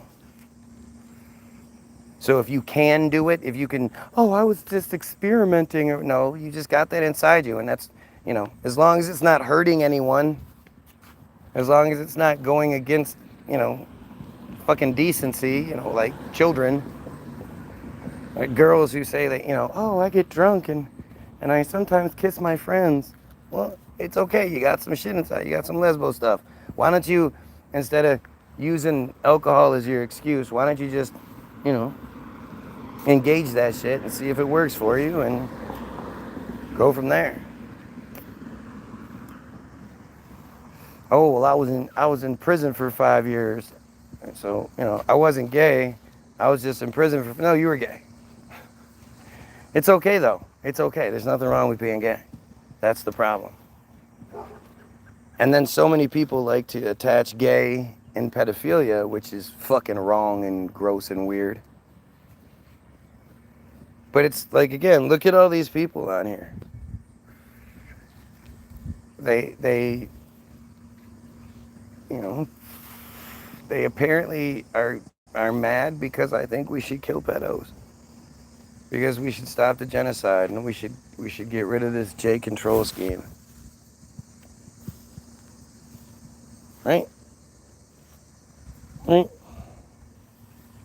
Go do something about it. If I was doing this and it was to nobody, and I hadn't already experienced what I've experienced, then yeah, I would agree with you. But the fact is, whether people are saying it or not, a lot of people aren't there yet. They might see it, they might feel it, they might understand it, but they're not there. They're not at that point where they can say it yet. To have somebody else saying it is refreshing. And that's the whole point. Education, man. And honestly, my whole point in doing this is selfish. Just like everything. Everything everybody does is selfish. Selfishly, I want to eliminate the pedophilia in the world. I just can't fucking stand it. It's the worst. Selfishly, I want to make my life, my wife's life, my children's life better. Give them the happiest, healthiest, safest life I can give them. And the only way I can do that is if everyone else is living the happiest, healthiest, safest lives they can live. And the only way we can do that is if we overthrow what has us here now. What keeps us in this negative spot. And if any of those fucking bullshit remedies they've given us so far, Jesus or any of that shit worked, it would have worked by now. You wouldn't have to force it on people. They would just be drawn to you. Whether they claim they like you or not, they would still just be drawn to you. But this journey for me is just, it's about learning. I don't know a better way to figure things out. Like my wife is real big on meditating. And to me, that's just stupid. Your head is what got you there in the first place. Like, I think meditation is probably a good thing in conjunction with other things. But, you know, to go into your own head to try to fix your problems or your issues or figure things out, that's just more sort of arrogant selfishness. Whereas going live, which she despises it. You go live just so you can argue with people. It's like, oh, so am I supposed to go live and be like, hey, everybody, just agree with me, okay? I only want to talk to people who agree with me. But I don't. I want to learn. That's why I read as much as I do. That's why I talk about what I talk about. Because it's about trying to learn the most that I can. And I figure if I'm going to read stuff, I might as well, you know, if anybody else wants to tag along, they can learn too. And if you have any sort of input, by all means, let's hear it. Because a lot of this shit doesn't make any sense. So let's see. Let's throw it against the wall and see what sticks and see what people can you know, what all these people who are clearly so much smarter than me, what can they say? You know, I'm sure if I'm wrong about the things I'm wrong about, then I'll present arguments and they'll just destroy them. They'll just tell me what I'm wrong about, right? Seems pretty simple. Like a scientific process. Okay, so I'm wrong, so you tell me what I'm wrong about. You would think it would be that simple. But it never is. It's always this stupid, cowardly bullshit. Stop going on and talk about it. See, look at this. Like, to think that you're going to come here day after day after day to tell me I should stop doing what I'm doing because I don't matter. I just don't know how you see that as making sense. Why would anybody put in the effort that you put in to somebody else that doesn't matter? That's not saying things that matter. What would be your motivation? We've done this before, and you always cower out. You always cop out, right? So what is your motivation to be here if I'm wrong? I don't understand. Seems simple, but just because you can argue something does not mean you're not still wrong. Sure, but that's how you sort of figure things out. You lay your arguments out on the table, and then you see what comes your way. And like I said, if I'm wrong about stuff, that should be easy to do. You know, I'm sitting here talking about these things that aren't, you know, you've never heard anybody else talk about submarines not being real. You know, I talk about all kinds of things that are controversial, that go against the grain and all that. You all believe what I'm talking about. You've already been pre-programmed to believe it. Nothing? Cool. How are you? And your tiny feet? On my off day. Off day? Well, then you're making big money. Yes, it is. Not all money, not like Epstein money, but most things of money are good. Arguing is not the same as scientific experiments. Kind of is. It is when it comes to like ideas and philosophies, things you can't pour into a glass. It's kind of why there's a thing called, I don't know, debate, and why there are so many avenues that are geared specifically towards debate, especially the shit that supposedly runs our government. But hey, right? Arguing is no scientific experiments. This is the shit that comes my way. I'm trying to figure things out, trying to get answers, trying to see things, and this is the shit that comes my way. It's just ridiculous, man. It's ridiculous.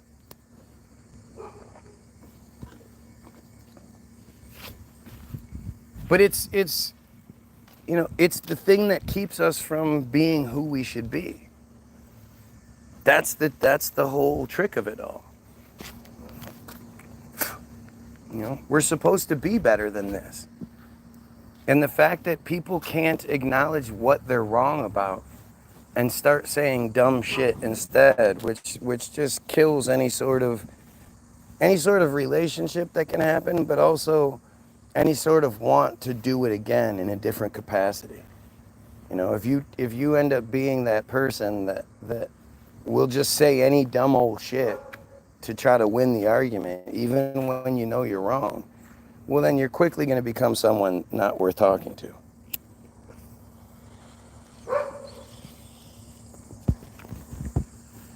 But I think, just like everything, I think it really does come down to this insecure arrogance that governs so many aspects of our lives. Right? It's this thing where people believe what they want to believe for no explainable reason.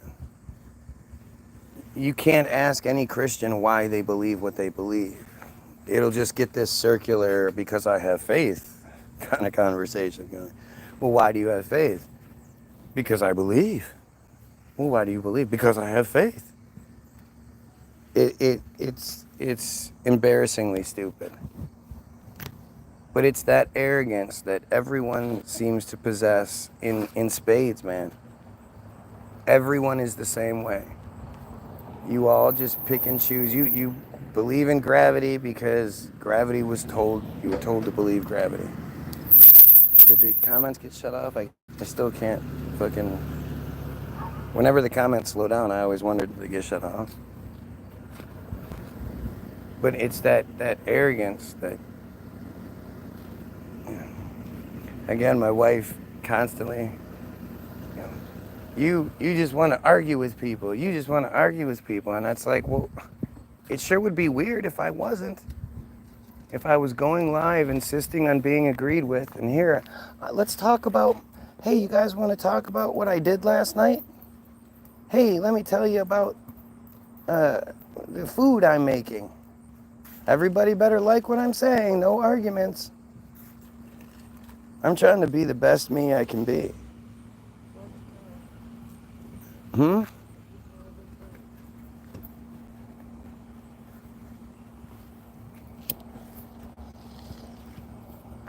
I'll tell you in a minute.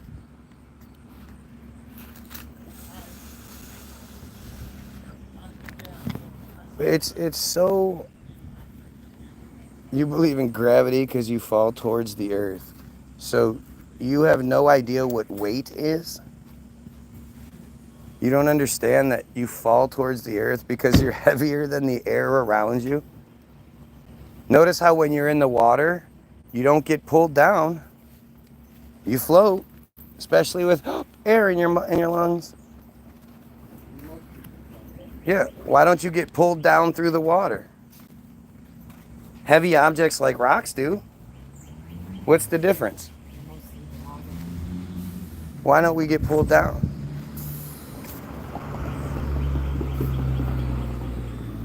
Has to do with density and buoyancy.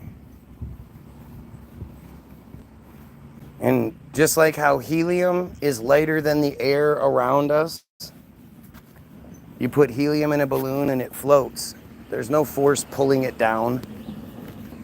You know how stupid you sound? Like, that's what I mean. They have you sounding stupid and you just don't realize it. There's a magical force that's pulling me down to the ground. Otherwise, I'd fly off. Hey, check out that bird. Oh, check out that butterfly. That butterfly can just defy. Gravity is the most intelligent force to ever exist. Because it knows how much pressure it needs to hold water, an ocean worth of water, on a ball that's spinning at 1,000 miles per hour. While also being like, oh shit, that's a butterfly. Let that thing do it. Do what you gotta do, butterfly. Like, it's just silly. And these arguments that get made, it's not like you guys can answer them. You just skip to something else that's stupid. You don't understand what you think. You don't even understand what you think. You don't understand that you honestly think gravity is super duper smart. Because once gravity gets out into space, now it makes rocks fly around other rocks, apparently. Getting into a spin. It doesn't pull the rock in. It just has it at this one spot where it just stays at all points. And it just happens to be spinning at the exact same speed as the Earth, and the face never changes. It's just all just magic. It's just magic. It's fucking magic. The dark side of the moon. Well, it won't be the dark side of the moon when its ass end is facing the sun, right? Wouldn't be very dark anymore, would it?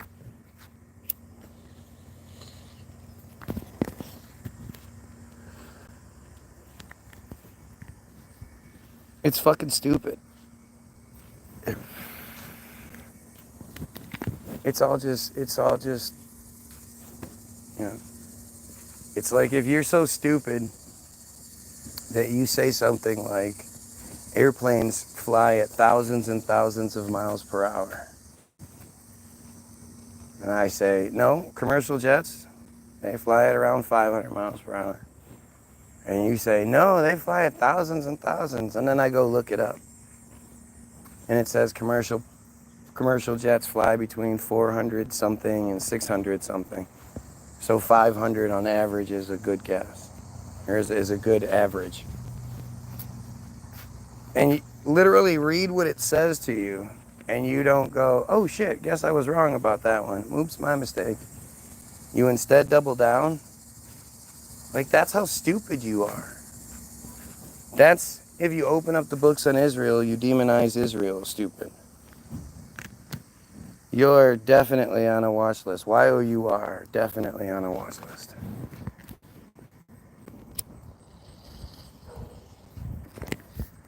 If you make that joke, it's because you think, I must be saying something. Why else would I be on a watch list?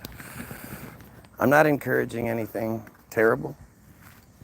I want to give people what they want. When I become president, I'm going to give the Jays what they want. Let them have Israel.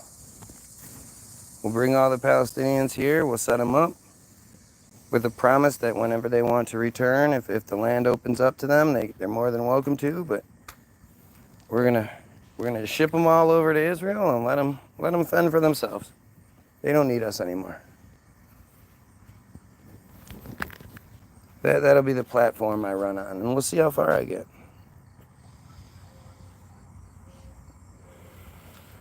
Pete, how do you like your dude's hair to be cut? Let's hear that instead. Let's talk about dudes' haircuts, Pete. How do you like your dude's hair to be cut? You like your dudes to have like short hair and do you like a spike? I bet you like it to be blonder and blue-eyeder, right? How do you like your dudes there, Pete? Come on, let us know. Ooh, 55, so you're kind of old too, right? You're one of those old guys. How do you like your dudes? You probably like that Johnny Unitas military cut, right? If I had a different haircut, would you then be able to address something that's being said, or would you still just focus on my haircut or something else? Yeah, you definitely hit a nerve. I'm super upset. Now you're telling yourself you hurt me. Look, you guys, look at what I did. No, I'm just asking. I want to know like how you prefer your dudes. That's all. How do you prefer your dudes so that when they make points, you actually focus on the point and not the haircut? What do you prefer the dudes to look like? Seething and molding. Molding. Okay. Do you mean balding? Yeah, okay. So you like younger guys is what you're saying? I'm not surprised.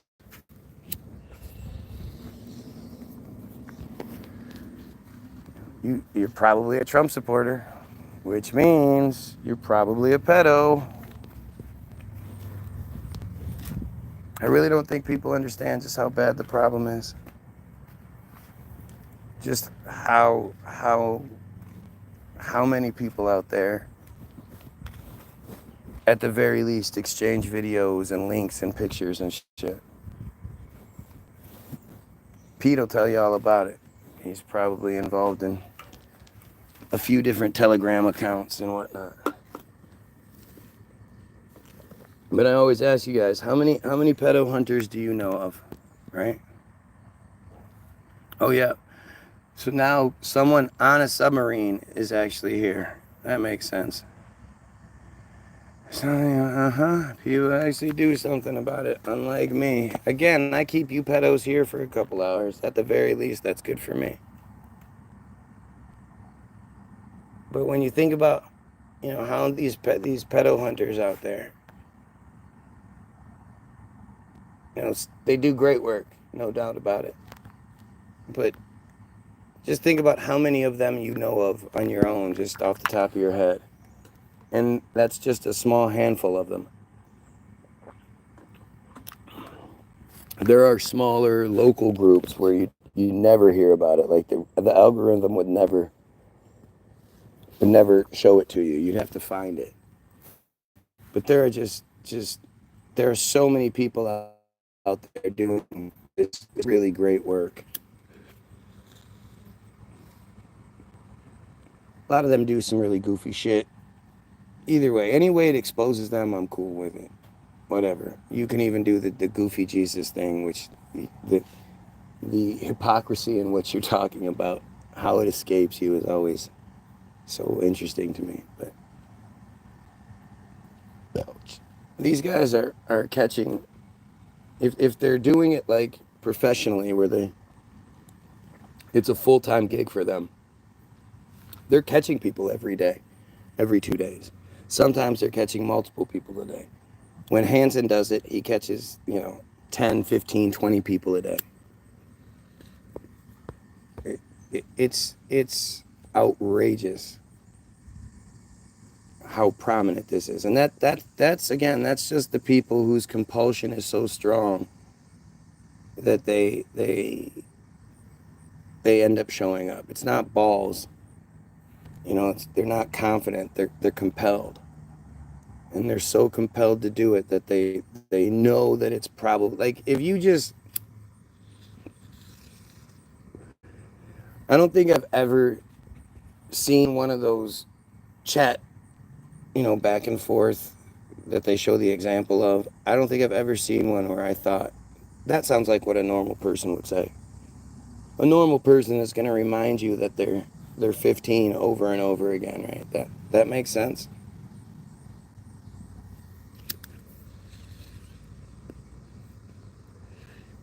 So it's their their compulsion is so strong that they it overrides the common sense.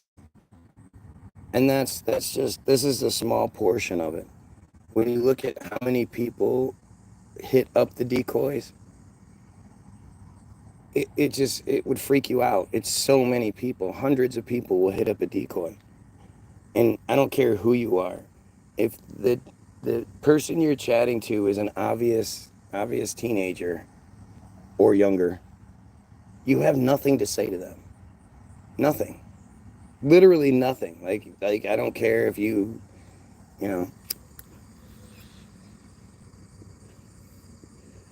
you sell candy for a living. I don't give a shit. They reach out to you. That's one thing, I guess. But you should never be reaching out to anyone that has, Becky 15, Becky 12, or something like that. Like, you have nothing to say to them. You get to be, if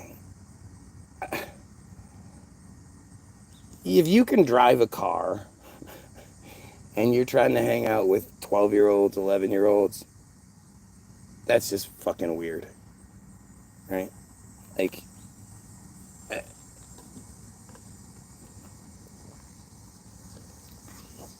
I think when we're talking about young, the age difference is a year or two that's acceptable. Once you get older, it's a whole different ballgame. But absolutely no one should be, nobody over 20 should be reaching out to a 12-year-old for anything, literally nothing. Hey, I have a little girl and she likes, I'm wondering what she wants. She hasn't told me what she wants for Christmas. What are you little girls into this year? No, not acceptable. You have no business talking to a child that's not yours, that's not related to you, that you don't, even if it's like your friend's kid, depending on how close you are to the family, maybe that's one thing, but you know, you go reaching out to your random friend's fucking 12-year-old daughter, you got some fucking, you're wrong. It's just wrong. There is no way around that shit. And when you see just how many people hit up these profiles, it's shocking. It's not like these people only live in a certain part of town or some shit like that. TCAP has done more than show you just the range of people that get caught. They actually shut down To Catch a Predator because a senator or a congressman or some high-ranking guy got caught up in the sting, was being nasty as shit, and then was tipped off. But because it was him, they ended up going to his house and he shot himself. And then his sister sued fucking TCAP and shit. She made money off of her pedo brother's fucking suicide by blaming the TV show that exposed him. And our society didn't just, our judges, our whatever, didn't just be like, bitch, are you crazy? Is you crazy? Throw her shit out. They entertained it. She won. That's why TCAP got taken off the air to begin with. And it's faced nothing but obstacles. And they try to make Chris Hansen out to be this asshole and he didn't have a good marriage. Like, lots of people don't have a good fucking marriage. That doesn't take away from his work even in the slightest. He has done more to expose this fucking tumor cancer that needs to be removed than anyone. I'm sure like guys like Gordon Flowers, they currently do more about it than he does. But he wouldn't do what he does without Chris Hansen leading the way.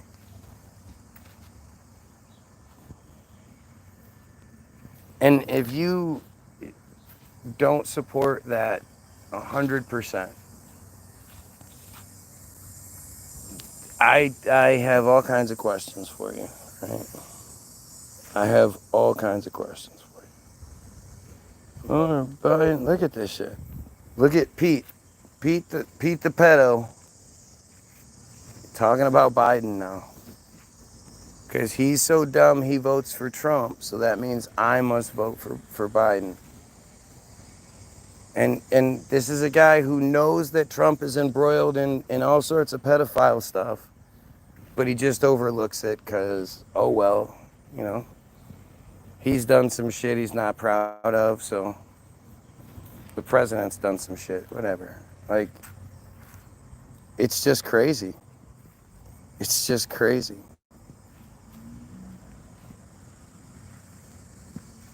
If I was wrong about things, people would tell me what I'm wrong about. They would focus on the things I'm wrong about and change my mind.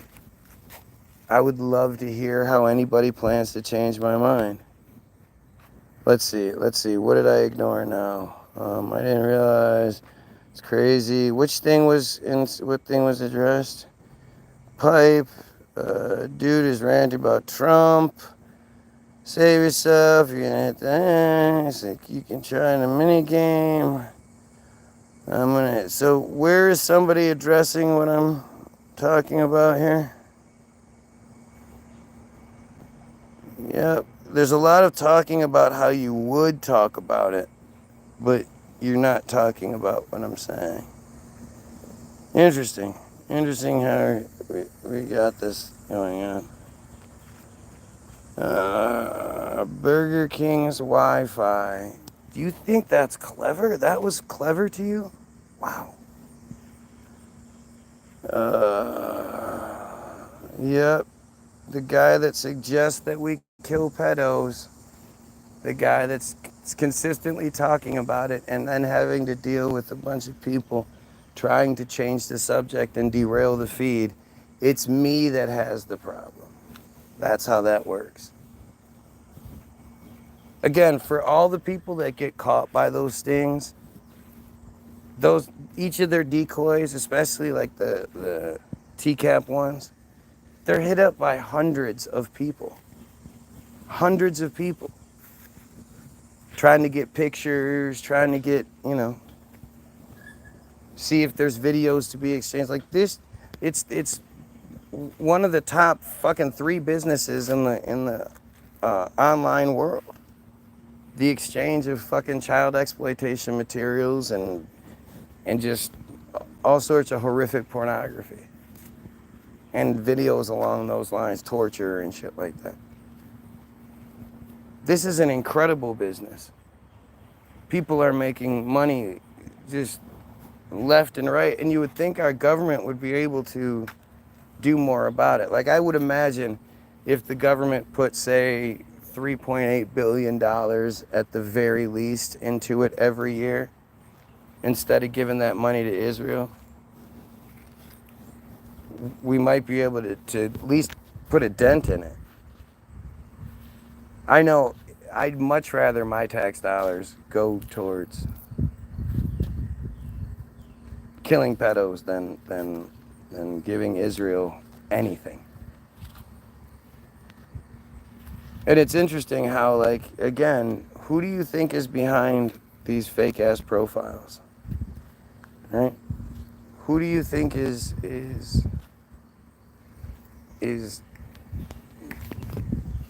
manning, if they are, these people that are, again, trying to stop the guy who thinks we should kill pedos and, get from under the J thumb and no longer be the slaves that we are. Who the fuck do you think that would be? There really are just random people out there that have nothing going on in their lives, so they spend hours begging for my attention. Am I really supposed to believe that's true? I'm sorry. I can't imagine people are this big of losers. I don't know. Maybe they are. I just can't imagine. The whole part where, other than pedos, who is going to try to fuck with the We Should Kill Pedo page? I can't rationalize that. That's that one part of this that I just can't get over. If you're not a pedo, then why are you so opposed to me talking about how we should kill them? If you're not an Israeli, why are you so opposed to me talking about it? Why can't you ever talk about what it is that motivates you? These are like really, really simple questions that none of these dumb fucking fake Israeli profiles will even attempt to answer, because it just opens the door. It just makes for too many more questions. What motivates people? You wouldn't think that would be such a hard question to get an answer to. You ask people, what motivates you to go to work every day? They're not going to give you some crazy loop around goofy ass answer. They're going to be like, I got bills to pay. Might not like the job, but I got bills to pay. It pays well, blah, blah, blah. Why do you eat food? Because I like it. It fills me up and I'm hungry and it tastes good and blah, blah, blah, blah. Like, you ask people simple things and they have simple answers for it. They don't give you some crazy bullshit. You ask these same goofy ass profiles, what motivates them? Why are they here? So much time is spent on me. It's really fucking crazy that so many people would spend so many hours watching me because they disagree, but they won't say why they disagree. They just, like, it's just such a fascinating phenomenon to me to think that that is actually real people. You know, if I was every single one of these profiles, I would absolutely acknowledge that I'm a fucking avatar over being a real person with nothing else going on in life. No, I'm a troll. I like to find people talking about things that actually matter and try to stomp them. What? Who would do that? You see some kid locked out of their house or whatever, you just start picking on them. You can't get in your house. You're not like, hey, let me help. What do you need? You know, can we call your parents? Something like that. You're like, that's not how you do it. You start throwing rocks at them.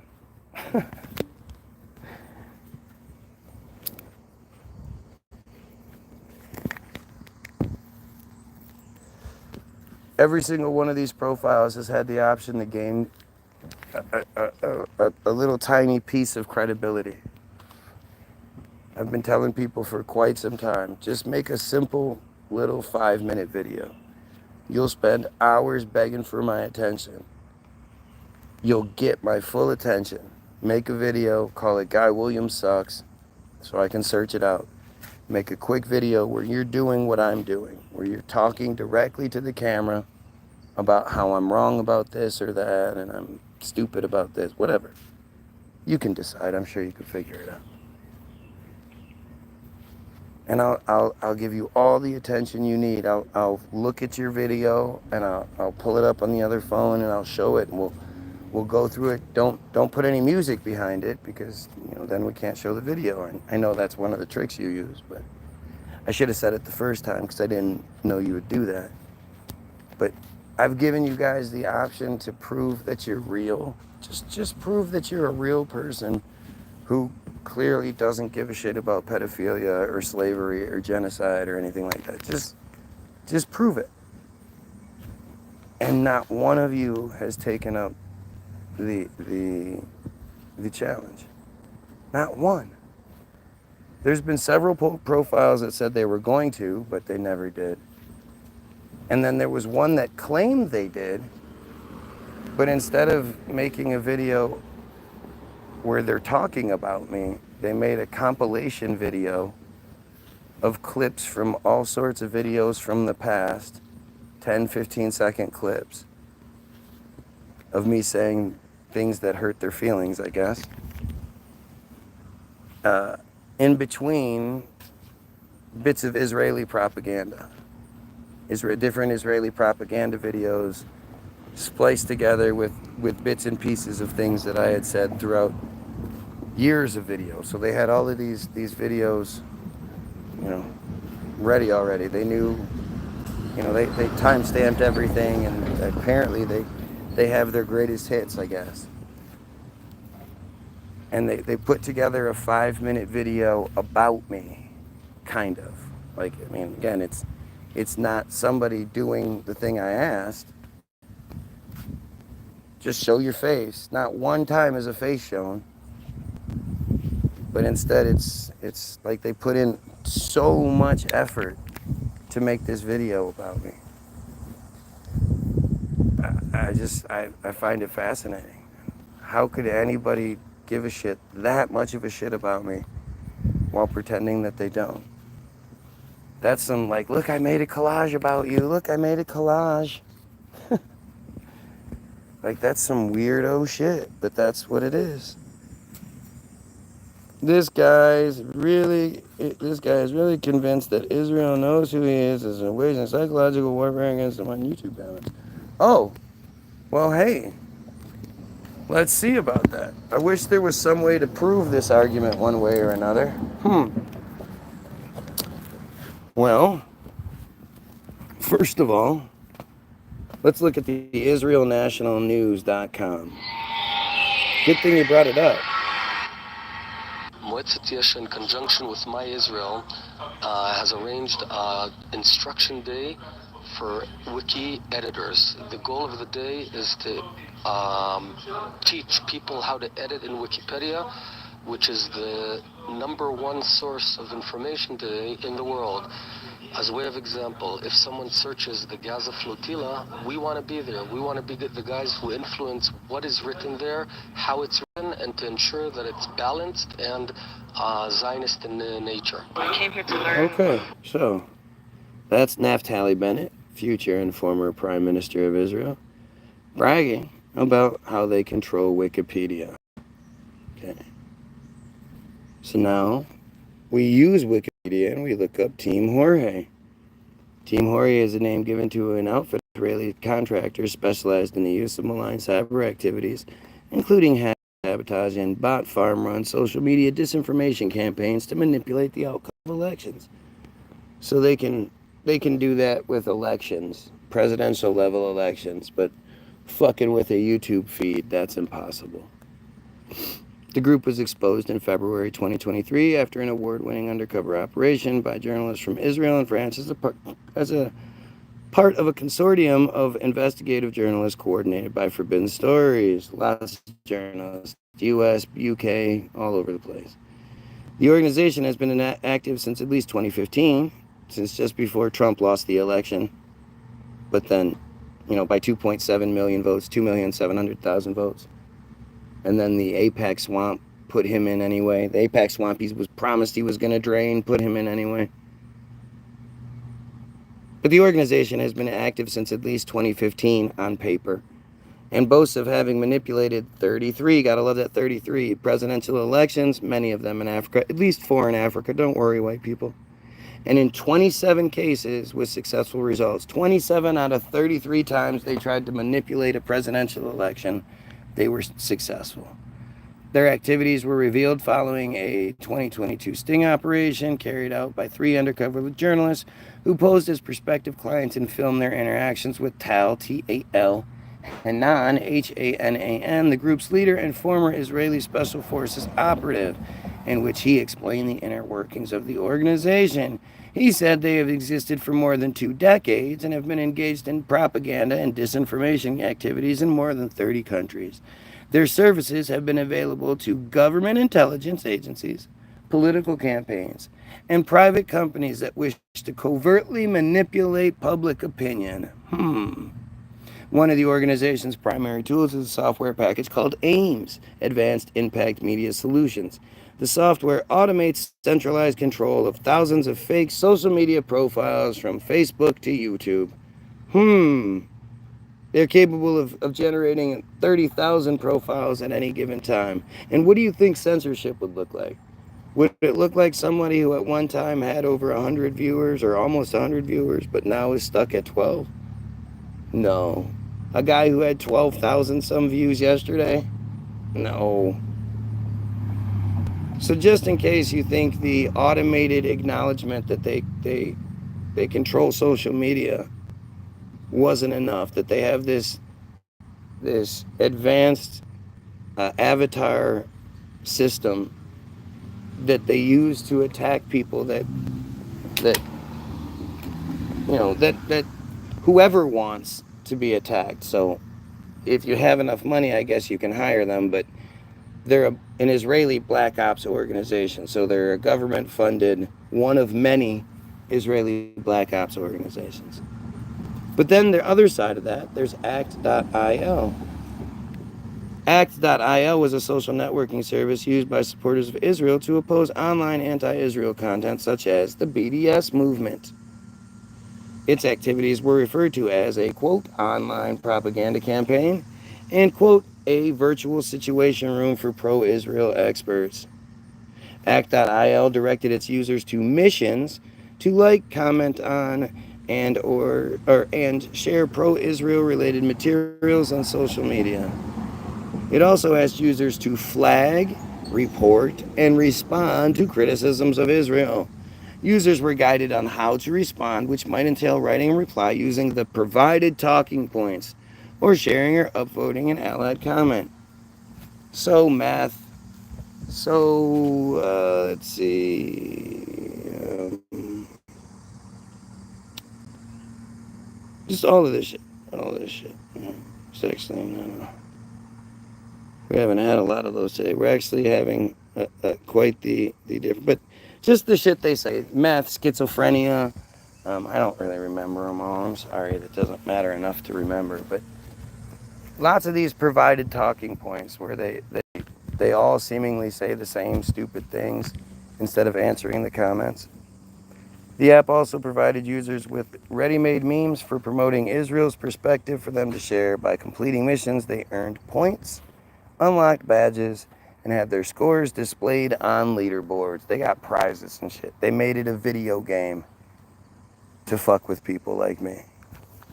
But hey, that's not happening. It's not what they do. It's not what they do. So go get your free download, www.the-bilderberg, bilderberg-group.com. It's free to download, free to listen to, free to share. That's all we ask is that you share with people. Though we do appreciate all of the donations that have come through. It's always appreciated. I'm going to leave you with Hollywoodism, which is it's evidence. You know how you guys don't like evidence? I love evidence. So it's evidence made by them. They made it. It's not like I made the video or someone, Alex Jones made the video or some shit. They made the video. And it's a flex. It's about how they control Hollywood and how they have used Hollywood to facilitate. You could say the American dream is the Jewish dream. It's a line said in the movie. It's like a documentary, kind of sort of film. And it kind of sort of talks about, it mentions that they controlled Hollywood. Not how, but that they did. And that they ran it with an iron fist. And that they used Hollywood to create the America, the world that they wanted to live in. It's from 1998, I believe. 1996, something. And it's, if I made the video and instead of saying us and we, I said they and them, it would be panned as the most anti-Semitic tropes. How dare you make such a movie suggesting such things about these people? You can't say that, blah, blah, blah. They make the movie because they're stupid. And they don't realize that we'll see it. I don't know. But I suggest you go watch it. I leave you the link to it. And I leave you the link to the Facebook page where you can watch the music videos. 3 of them.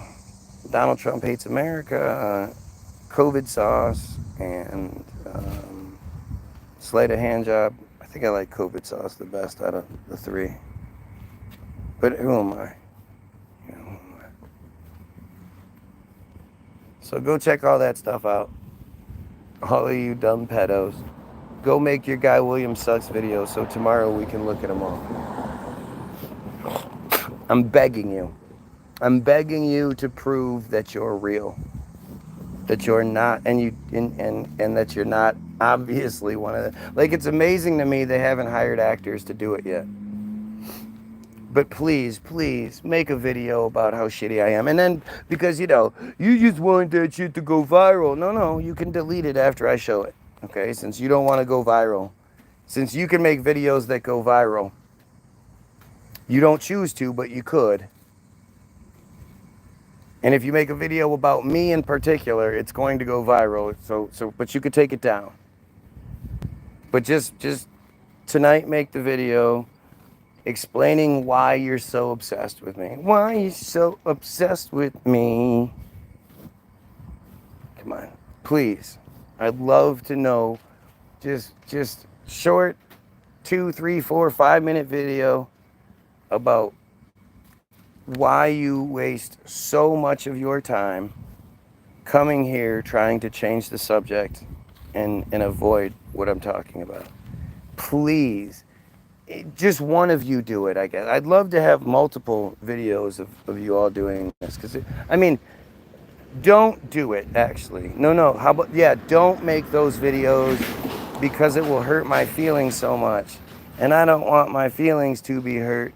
Please do not make those videos. Please, whatever you do, do not make those videos. Okay? Have a great day. Most importantly, you pedophiles, you kill yourself.